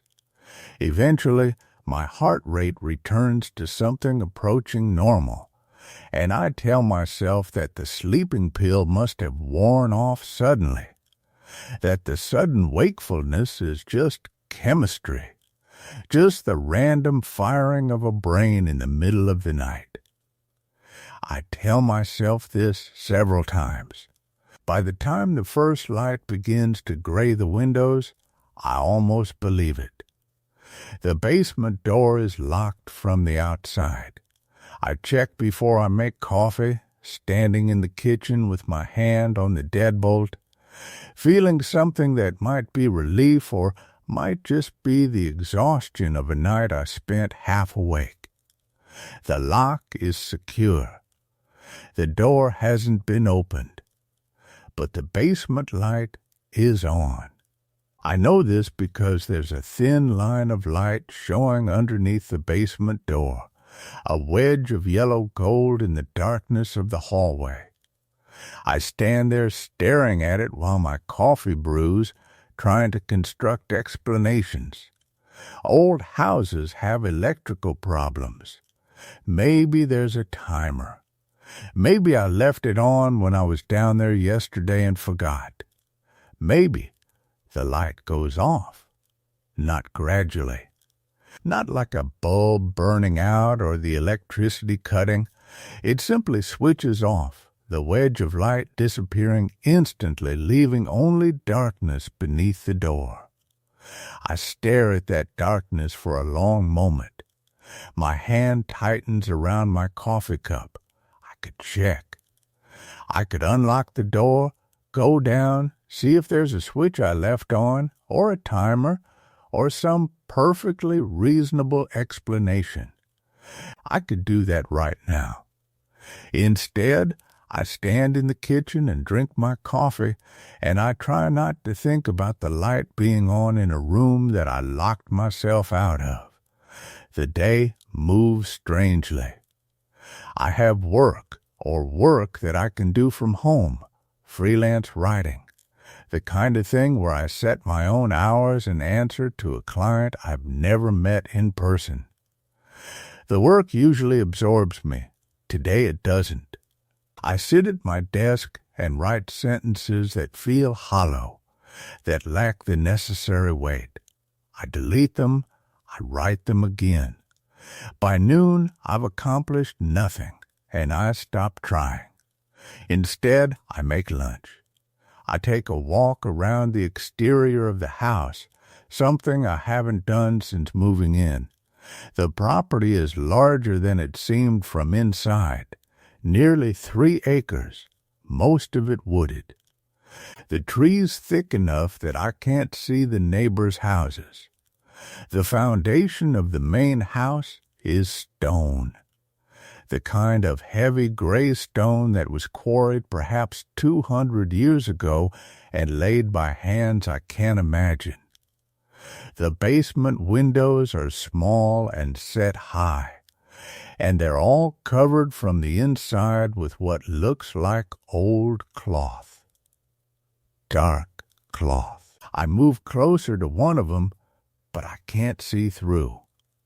By the time I come back inside, it's mid-afternoon, and I feel as though I've been awake far longer than I actually have. That night, I leave a light on in the kitchen before I go to bed. Just a small one, under the cabinet, the kind you barely notice unless you're looking for it. I tell myself it's so I won't navigate in the dark if I get up for water. I tell myself it has nothing to do with the basement. I sleep better than the previous night. The sleeping pill might be helping, or it might just be exhaustion. I wake only once, sometime around 3 in the morning, and there's no particular reason for the waking. No sound, no panic, no sudden awareness of wrongness. Just the ordinary small waking of someone who hasn't slept well in days. I lie there for a few minutes listening to nothing in particular, and then I roll over and go back to sleep. In the morning, I check the basement door. It's still locked from the outside. The basement light is off. I make coffee and I sit at the kitchen table, and I think about the marks on the door jamb. Small marks. Indentations, the kind of thing that might take weeks to develop, or might have been made years ago, or might be nothing at all. 3 more days pass in a kind of suspension. Each morning, the door is locked. Each morning, the light is off. I fall into a rhythm of checking, of reassuring myself, of not going into the basement because there's no reason to. The furnace works fine. The water heater works fine. I don't need to go down there. But on the fourth morning, which is a Friday, which is somehow significant in a way I can't articulate, I find something different. The basement door is locked. The light is off. But there's something else. A smell. Not the usual smell of a basement, the dry mineral smell of stone and earth. This is something else. Something that hovers at the edge of recognition but won't quite resolve into anything I can name. It's faint enough that I might be imagining it. It's present enough that I'm not. I stand in the hallway and I breathe, and I try to place it. Not decay. Not quite. Not animal. Not quite that either. It's a smell that suggests something organic, something that has been closed away, something that has been changing slowly in the dark. I unlock the basement door. I tell myself that I'm just checking. I'm just going to stand at the top of the stairs and look. I'm not actually going down. I have no reason to go down. But I've already unlocked the door, so I might as well look. The basement stairs descend into darkness.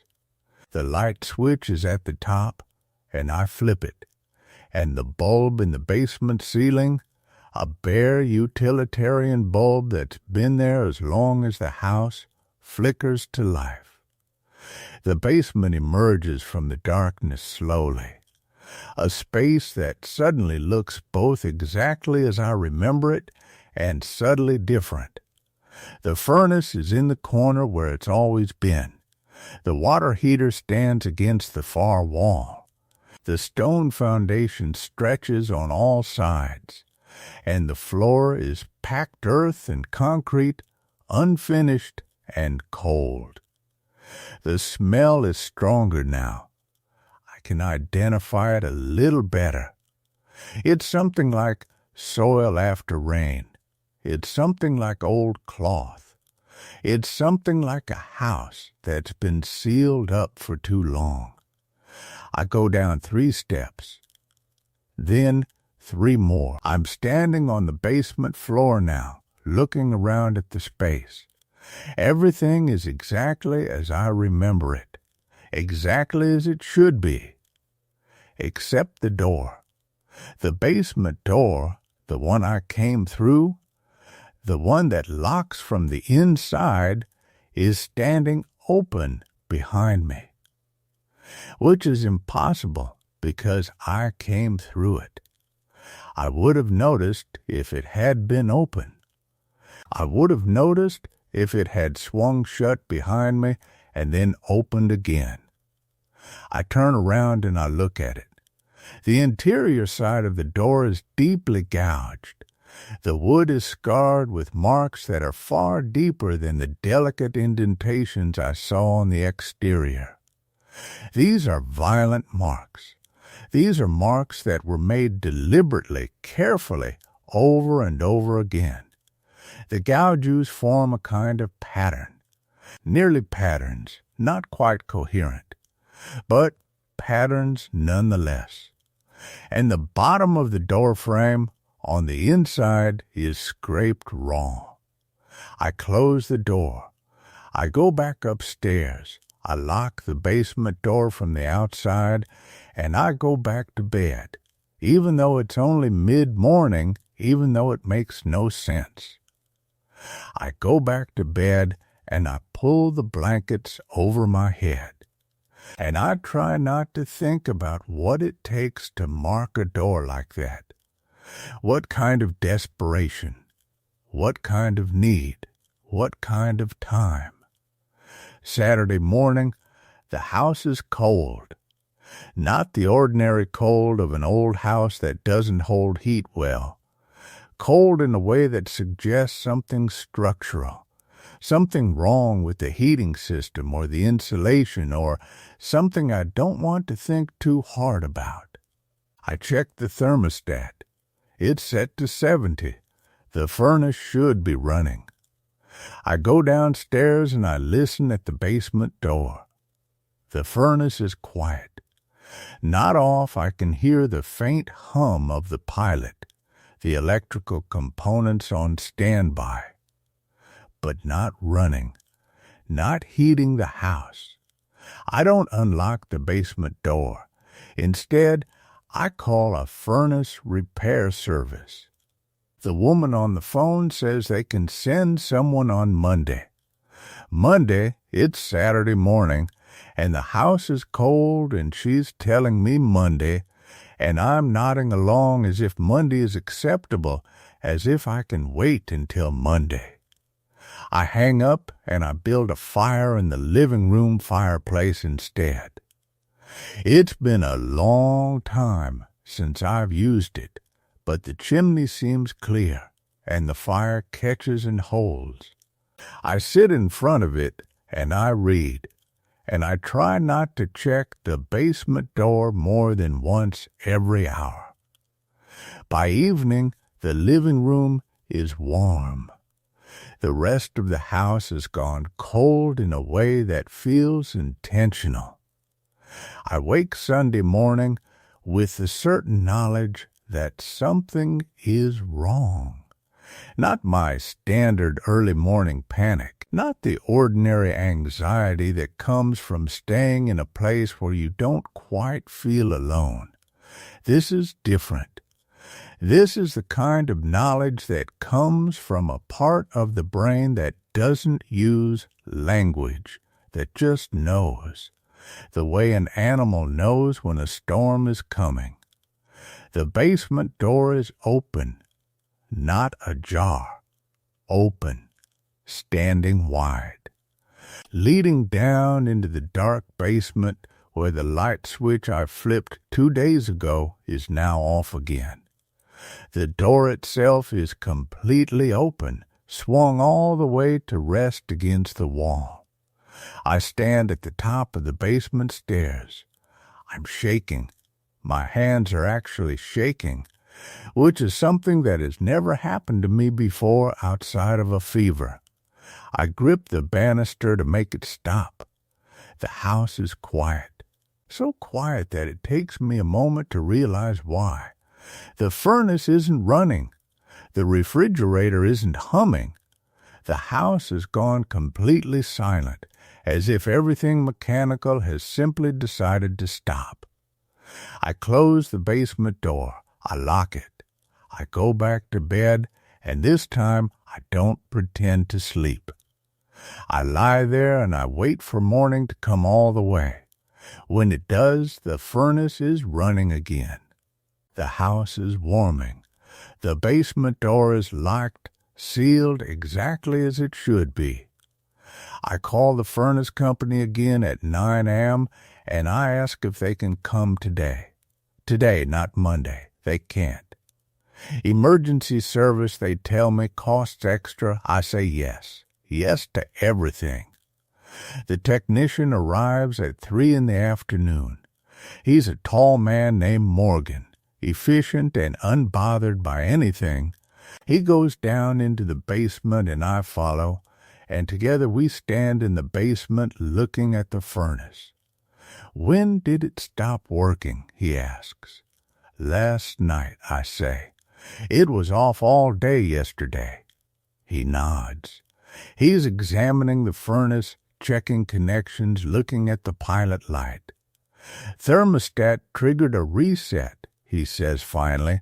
Sometimes they do that if the house drops below a certain temperature.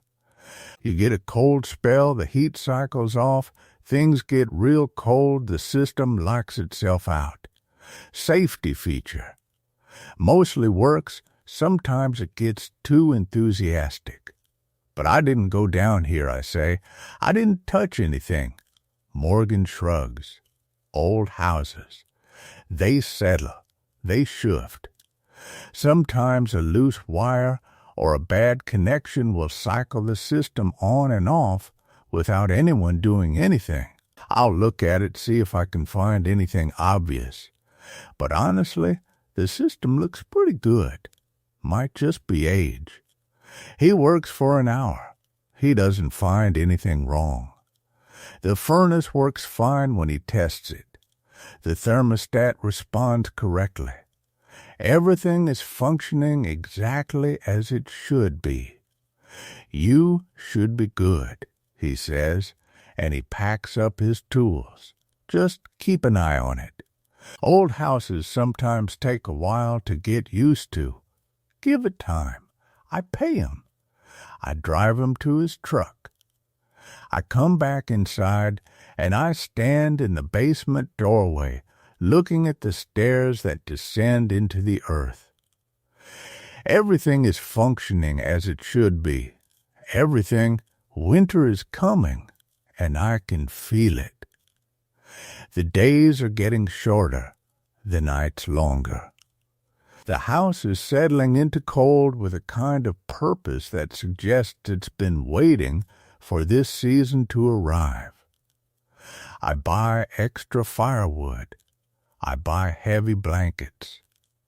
I buy a space heater for the bedroom, something that will run at night and make sure I'm warm, or at least make sure I don't have to rely on the furnace. But it's not the cold that I'm afraid of. It's the dark. The furnace technician told me to give the house time. He said old houses take a while to get used to. I understand now what he meant. The house is not getting used to me. I am getting used to the house. I can feel it settling around me in the dark. I can feel something accumulating in the basement, a presence that is patient and insistent and absolutely certain that winter will eventually come deep enough, dark enough, cold enough that I'll have to go down there, that I'll have no choice. The marks on the inside of the basement door haven't gotten deeper. I checked yesterday.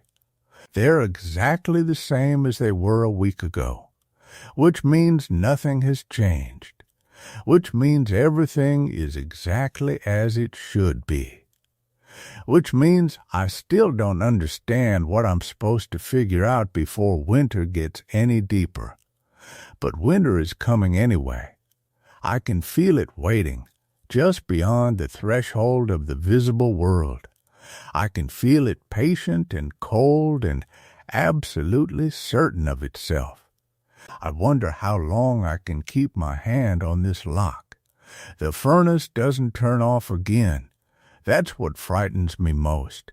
It runs continuously now, even when the house is warm enough. Even when the thermostat is set low enough that it should cycle off for hours. The pilot light glows in the darkness of the basement, steady and unwavering, and I can hear the low rumble of it working at all hours. At 3 in the morning I lie awake listening to it. This sound that shouldn't be happening. This sound that means something is running the system manually. Something is keeping it on. I don't call Morgan back. I know what he would say.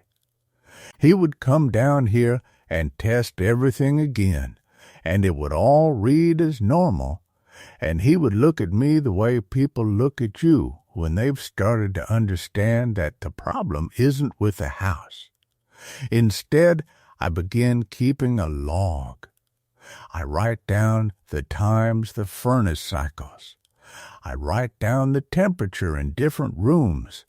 I write down the patterns I can see emerging in the dark. There are no patterns. That's what makes it worse. The furnace runs for 47 minutes, then stops for 12 minutes, then runs for an hour and 33 minutes, then stops for 8. There's no rhythm to it, no logic.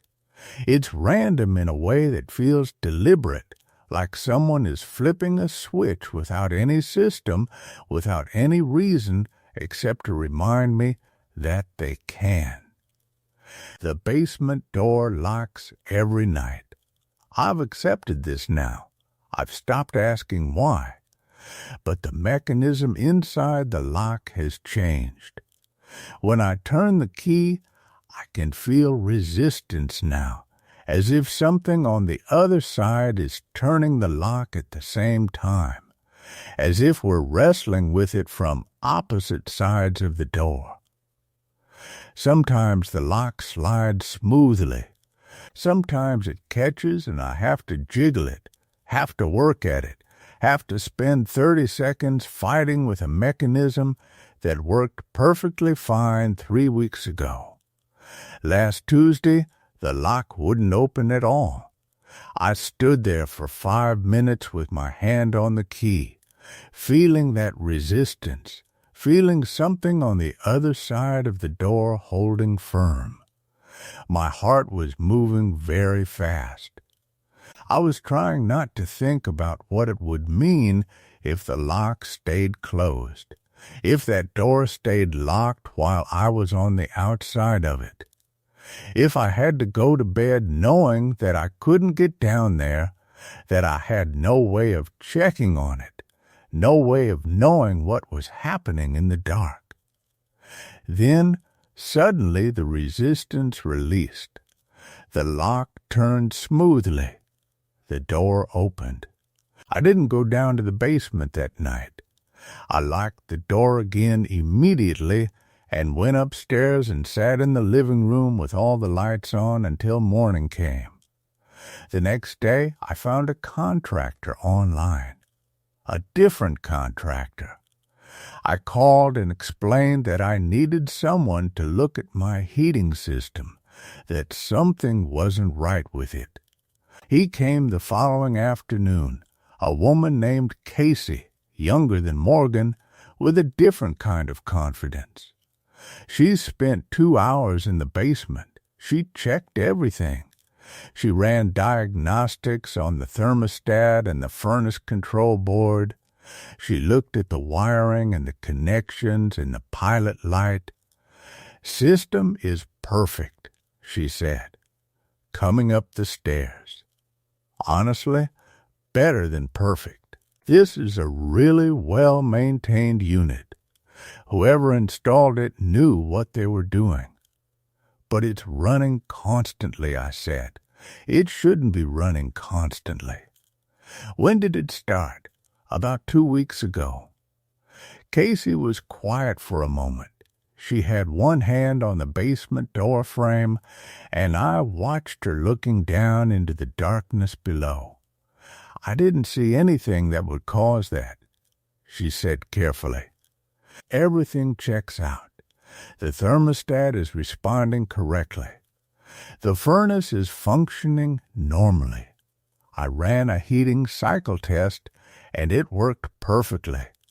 I hear it running at night," I said. "I hear it running constantly." "Maybe it's just the cold," she said. "Old houses in winter, they need a lot of heat to maintain temperature." "Could be. You're just noticing it more now that it's getting colder." "Could be the house is just working harder to keep warm." But I could see something in her face. I could see that she knew something was off. I could see that she was choosing her words very carefully, choosing not to say the things she was thinking. "If something was wrong," I said, "would your diagnostics have caught it?" Casey looked at me. Her expression was very neutral. "Yes," she said. "They would have." She left an invoice on the counter. I didn't call her back. I already knew what another technician would find. Nothing. I already knew that the system would read as perfect, would read as if everything was functioning exactly as it should be, would read as if I was the problem. The furnace runs every night now. I don't sleep. I lie upstairs in the dark and listen to it. This sound of something working, something laboring, something that doesn't stop. Around 3 in the morning it becomes almost hypnotic, almost rhythmic, and I find myself thinking about the basement door, about the lock, about how it felt when something on the other side was holding it closed. Last night I went down to check the furnace. I don't know why I did it. I had been trying not to go down there, trying to maintain the barrier between myself and whatever is happening in that basement, but around 4 in the morning the furnace made a sound I had never heard before, a low groaning, as if something inside it was struggling, and I found myself getting out of bed. I found myself pulling on my clothes. I found myself walking to the basement door in the dark. The lock was open, not unlocked by me, just open. The mechanism turned freely, as if whatever had been holding it closed had released it deliberately, as if it was inviting me down. The basement was warm, too warm. The furnace was running, and the heat coming off it was substantial, almost overwhelming after 3 weeks of cold upstairs. I stood at the bottom of the stairs for a long time before I approached it. The pilot light was bright blue, brighter than I remembered it being. The metal of the furnace was almost too hot to look at. I could feel heat radiating off it in waves. I looked at the thermostat reading on the control board. It said the house temperature was 72 degrees. The thermostat upstairs, the one that should be controlling the system, is set to 65. The furnace should have shut off hours ago. But according to this reading, the basement is 72 degrees and still climbing. I looked down at the floor. The marks on the inside of the basement door, the ones that look like fingernails, like someone dragging their fingers along the wood. They're deeper now, much deeper. Deep enough that I can see the scratches, even in the dim light from the furnace pilot. Deep enough that it's clear something has been working at that door from the inside. Something has been clawing at it, patient and methodical, for weeks. I didn't go back upstairs right away. I stood there looking at those marks, trying to understand what I was seeing, trying to understand what it meant that they were deeper than they were a week ago, that something had been in my house, working at that door for longer than I could account for. Then the furnace made that groaning sound again, that sound of something struggling. And I realized the furnace isn't trying to heat the house. It's trying to do something else. I went upstairs. I locked the basement door behind me. I sat on my bed and watched the window, and I waited for morning, and I listened to the furnace working in the dark below me, running and running and running with a purpose I don't understand. The lock is still on the door. I check it every night before I sleep. I check it and I lock it, and I feel that resistance from the other side as something down there works to turn the lock from the inside. And I wonder how much longer I can keep my hand on this lock. I wonder what happens when winter gets deep enough that I can't keep my hand on it anymore. The mornings are different now. I wake, and for the first few seconds, there's a space where I don't remember, where the house is just a house again, cold and quiet and mine.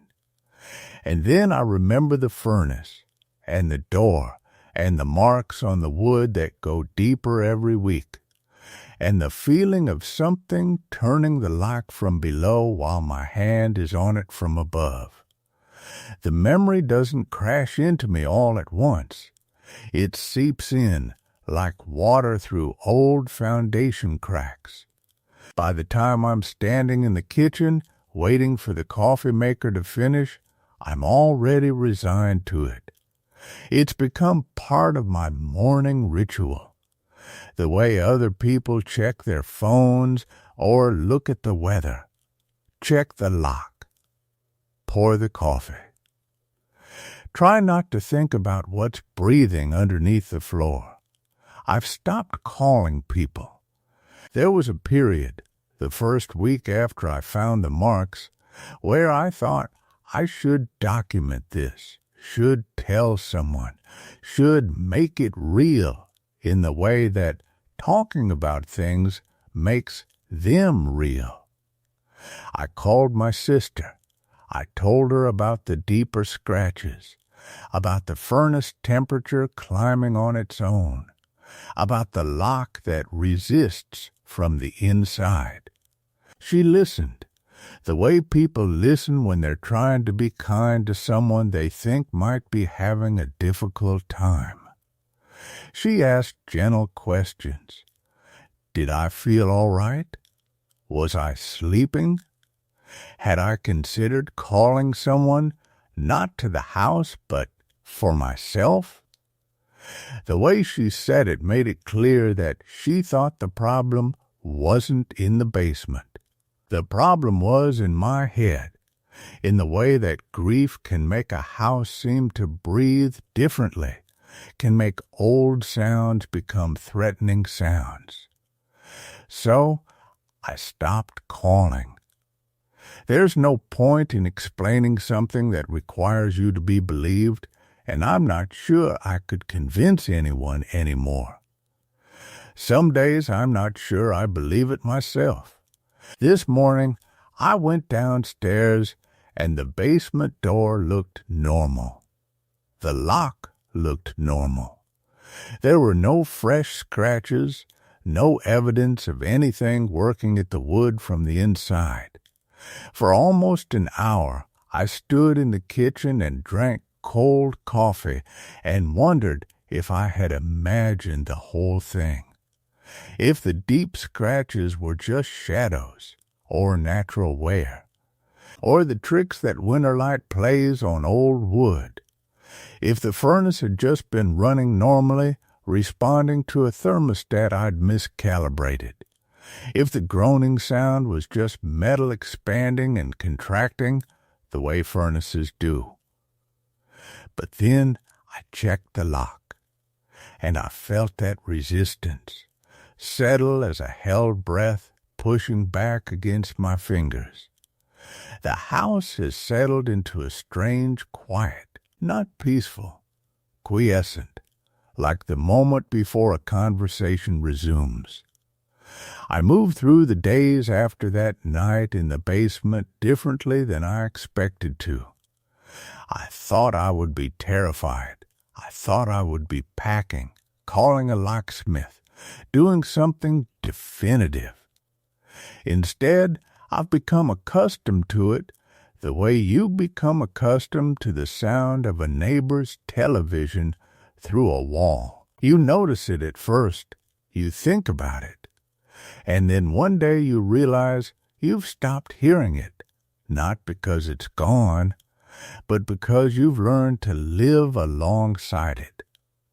I've started doing small things, ordinary things. I put fresh paint on the walls upstairs, a pale blue that reminds me of the summer. I bought new curtains for the bedroom.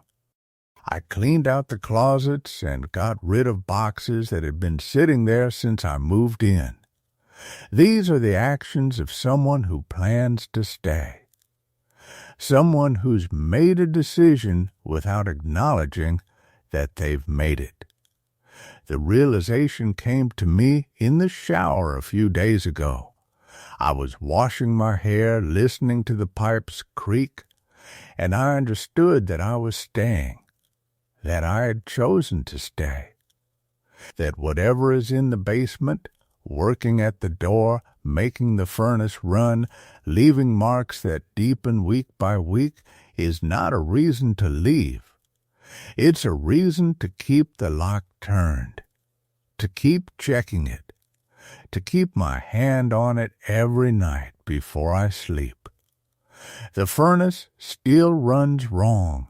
It still heats the basement to temperatures that make no sense, that don't correspond to anything on the thermostat upstairs. I've stopped trying to understand why.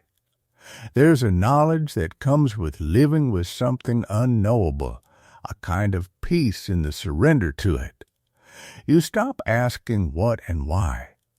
You focus instead on the practical, on the lock, on the door, on the small precautions that make the nights manageable. I've been doing research, not frantically, not with the urgency of someone trying to solve a problem, but quietly, in the margins of my days. The house was built in 1891. It's changed hands more times than I can track, but I found a few references in old property records. There was a fire, sometime in the 1930s. It was contained to the basement. The house was rebuilt, but the basement remained largely unchanged. The same stone walls, the same foundation, the same furnace installed decades later. I don't know what that means. I'm not sure it means anything. Sometimes old houses just burn. Sometimes old furnaces just malfunction.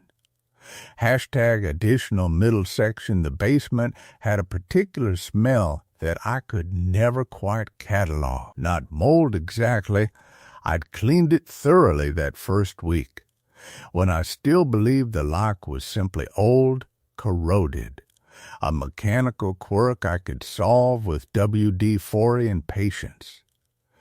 The smell was older than that, layered, like dust that had learned to breathe, accumulating in the corners where the stone walls met the concrete floor, in the spaces behind the water heater, in the grain of the wooden support beams that ran the length of the ceiling like ribs. I'd taken to spending time down there during daylight hours, trying to familiarize myself with it, to strip it of its strangeness through sheer exposure. That was before the lock became a pattern, before I understood that familiarity wouldn't help. The stairs creaked in the same places every time. Third step from the bottom, a high, almost musical complaint. The seventh step, a deeper, more resonant sound, something almost below hearing. I could predict them now. I could walk down, counting off the creaks like a learned language. The light down there was wrong in ways I couldn't articulate to anyone. The bare bulb overhead cast the kind of brightness that actually made the corners darker, creating shadows so complete they looked solid. I'd bought a work light, hung it from one of the beams. It helped, but only marginally. There were still pockets of dimness that seemed to absorb the light rather than reflect it. Small, dead zones. Behind the furnace, under the lowest shelf of the storage unit I'd set up, in the space beneath the stairs themselves. The cold was consistent. Even in the early fall, when the rest of the house held on to the summer's warmth, the basement maintained a chill that settled on my skin like something deliberate. It wasn't the cold of poor insulation or exposure. It was localized, somehow stronger near the far wall, the one that faced northeast, where I imagined the earth pressed deepest and oldest against the foundation. The floor had a slight slope I'd never noticed in the listing photos. Everything drained toward the northeast corner, where a drain sat like a dark mouth in the concrete. Sometimes I heard sounds from that drain, subtle shifts, a kind of distant, gurgling echo that might have been water or might have been air moving through the pipes. Or might have been neither. I'd begun noticing that my breath sounded different down there, shorter, more deliberate. My heartbeat seemed louder, not panicked, just audible. Present, the basement had a way of making you aware of your own body, of the small mechanical functions that normally ran invisible. The rush of blood in your ears, the catch of your throat, the thin whistle of air through your nose. The afternoon light filtered down through the high basement windows in pale, almost gray rectangles. Those windows looked out onto the foundation, at ground level, showing only soil and the occasional root system pushing through from above. The glass was old, warped in places, catching the light unevenly. Sometimes I'd watch the shadows of passing grass move across those panes, and for a moment the basement would feel buried, not just below ground, but entombed. Sealed, I'd tried to rationalize the lock as a mechanical failure. I'd read about it online, pin tumbler locks, vacuum effects, expansion and contraction of old wood and metal. The explanations were logical, plausible. They made sense in the daylight, on the main floor, in spaces where the air moved freely and the light came unambiguous through normal windows. In the basement, rationalization felt like a performance, a story I was telling myself while standing in a room that seemed less interested in my explanations than in teaching me to listen. The silence down there had texture. It wasn't empty quiet. It was full of potential sound, the kind of silence that exists just before something might speak. The house above me created subtle pressures, the settling of wood, the tick of pipes cooling, the hum of the refrigerator reaching through the floor joists. But underneath those, or perhaps creating a kind of counterweight to them, was something that felt deliberately still. Attentive, I noticed I held my breath sometimes. Not consciously. I just realized I was doing it. My lungs contracted, my body going small and quiet as if mimicking something. The wooden support beams were older than the rest of the house, I decided. They had a grain pattern that suggested they'd been salvaged from somewhere else, moved here for a purpose long forgotten. They smelled faintly of old resin and something chemical, a preservative applied decades ago, probably containing compounds no longer legal. In certain lights, their surfaces caught an iridescence that seemed to shift slightly. Maybe it was just the patina of age. Maybe it was something else. I found myself measuring the space obsessively, pacing, noting distances. The basement was larger than the footprint of the house above suggested it should be. I'd checked this multiple times, comparing the layout of the upstairs rooms to the floor plan I could trace in the basement below. There was approximately 6 feet of space unaccounted for, a section of basement that shouldn't exist based on the dimensions I could see. Or perhaps I was measuring wrong. The lock mechanism continued its evening ritual. I stopped trying to prevent it. Instead, I'd begun simply stepping away before dusk, climbing the stairs, listening to the door swing slowly closed of its own accord, hearing the deadbolt turn with a sound like a key in an invisible hand. And then, in that basement, alone, it would settle into its nightly stillness. The one that felt almost relieved, as though the lock, by securing, was finally able to rest. But the marks on the door remain, and the resistance at the lock remains. And whatever conclusion I might draw from that research stays unfinished, hanging in the dark like a question no one asked. There are nights when I wonder if I should be afraid. I go through a mental checklist. Has anyone else seemed to notice something wrong? Now, have there been any incidents that would force the issue? Now, have I considered calling someone, a priest, a specialist, a person whose job it is to address these things? I don't have an answer to that one.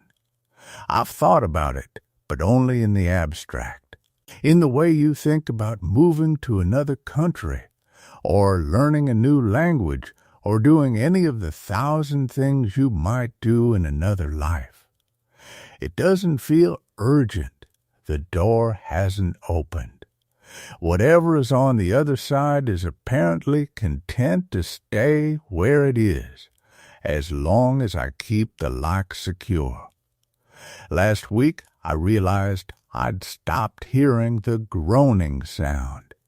The furnace just runs now, a steady hum that's become as familiar as my own breathing. I noticed the silence of it one morning and felt a small spike of alarm. What if it had stopped? What if something had changed? But then I heard it that night, a low rumble from below, and I understood that I hadn't stopped hearing it. I just stopped noticing it as strange. This is how you live with a presence. You don't defeat it. You don't understand it. You simply make space for it in your life, in your house, in the dark corners of your thinking. You learn its rhythms. You develop habits to manage it. You go to work and come home and check the lock and go to bed. And you don't talk about it because the people who love you will worry. And the people who don't will judge you, and it doesn't matter what anyone else thinks about the lock on your basement door. The winter is coming deeper now. The leaves have gone from the trees outside. The cold is the kind of cold that makes old houses groan, that makes pipes settle and wood crack. I've been thinking about what winter will be like, what it will feel like to keep my hand on that lock when the cold is so deep it makes your bones ache, wondering if the resistance will be stronger in the freeze, wondering if my hand will be steady enough. But that's a problem for later. For now, there's the lock. For now, there's the small clicking sound it makes when I turn it, the subtle push from below that reminds me something is there. For now, there's the darkness of my bedroom, and the warmth of the furnace climbing through the floor, and the knowledge that I'm still holding the line, still keeping my hand on the lock, still keeping whatever lives in that basement exactly where it belongs. Every night I check it. Every night I feel that resistance, that gentle turning from below. And every night I lock it a little tighter, not because I think it will hold forever, but because I'm not ready to know what happens when my hand finally slips away. And I'm not sure I'll ever be.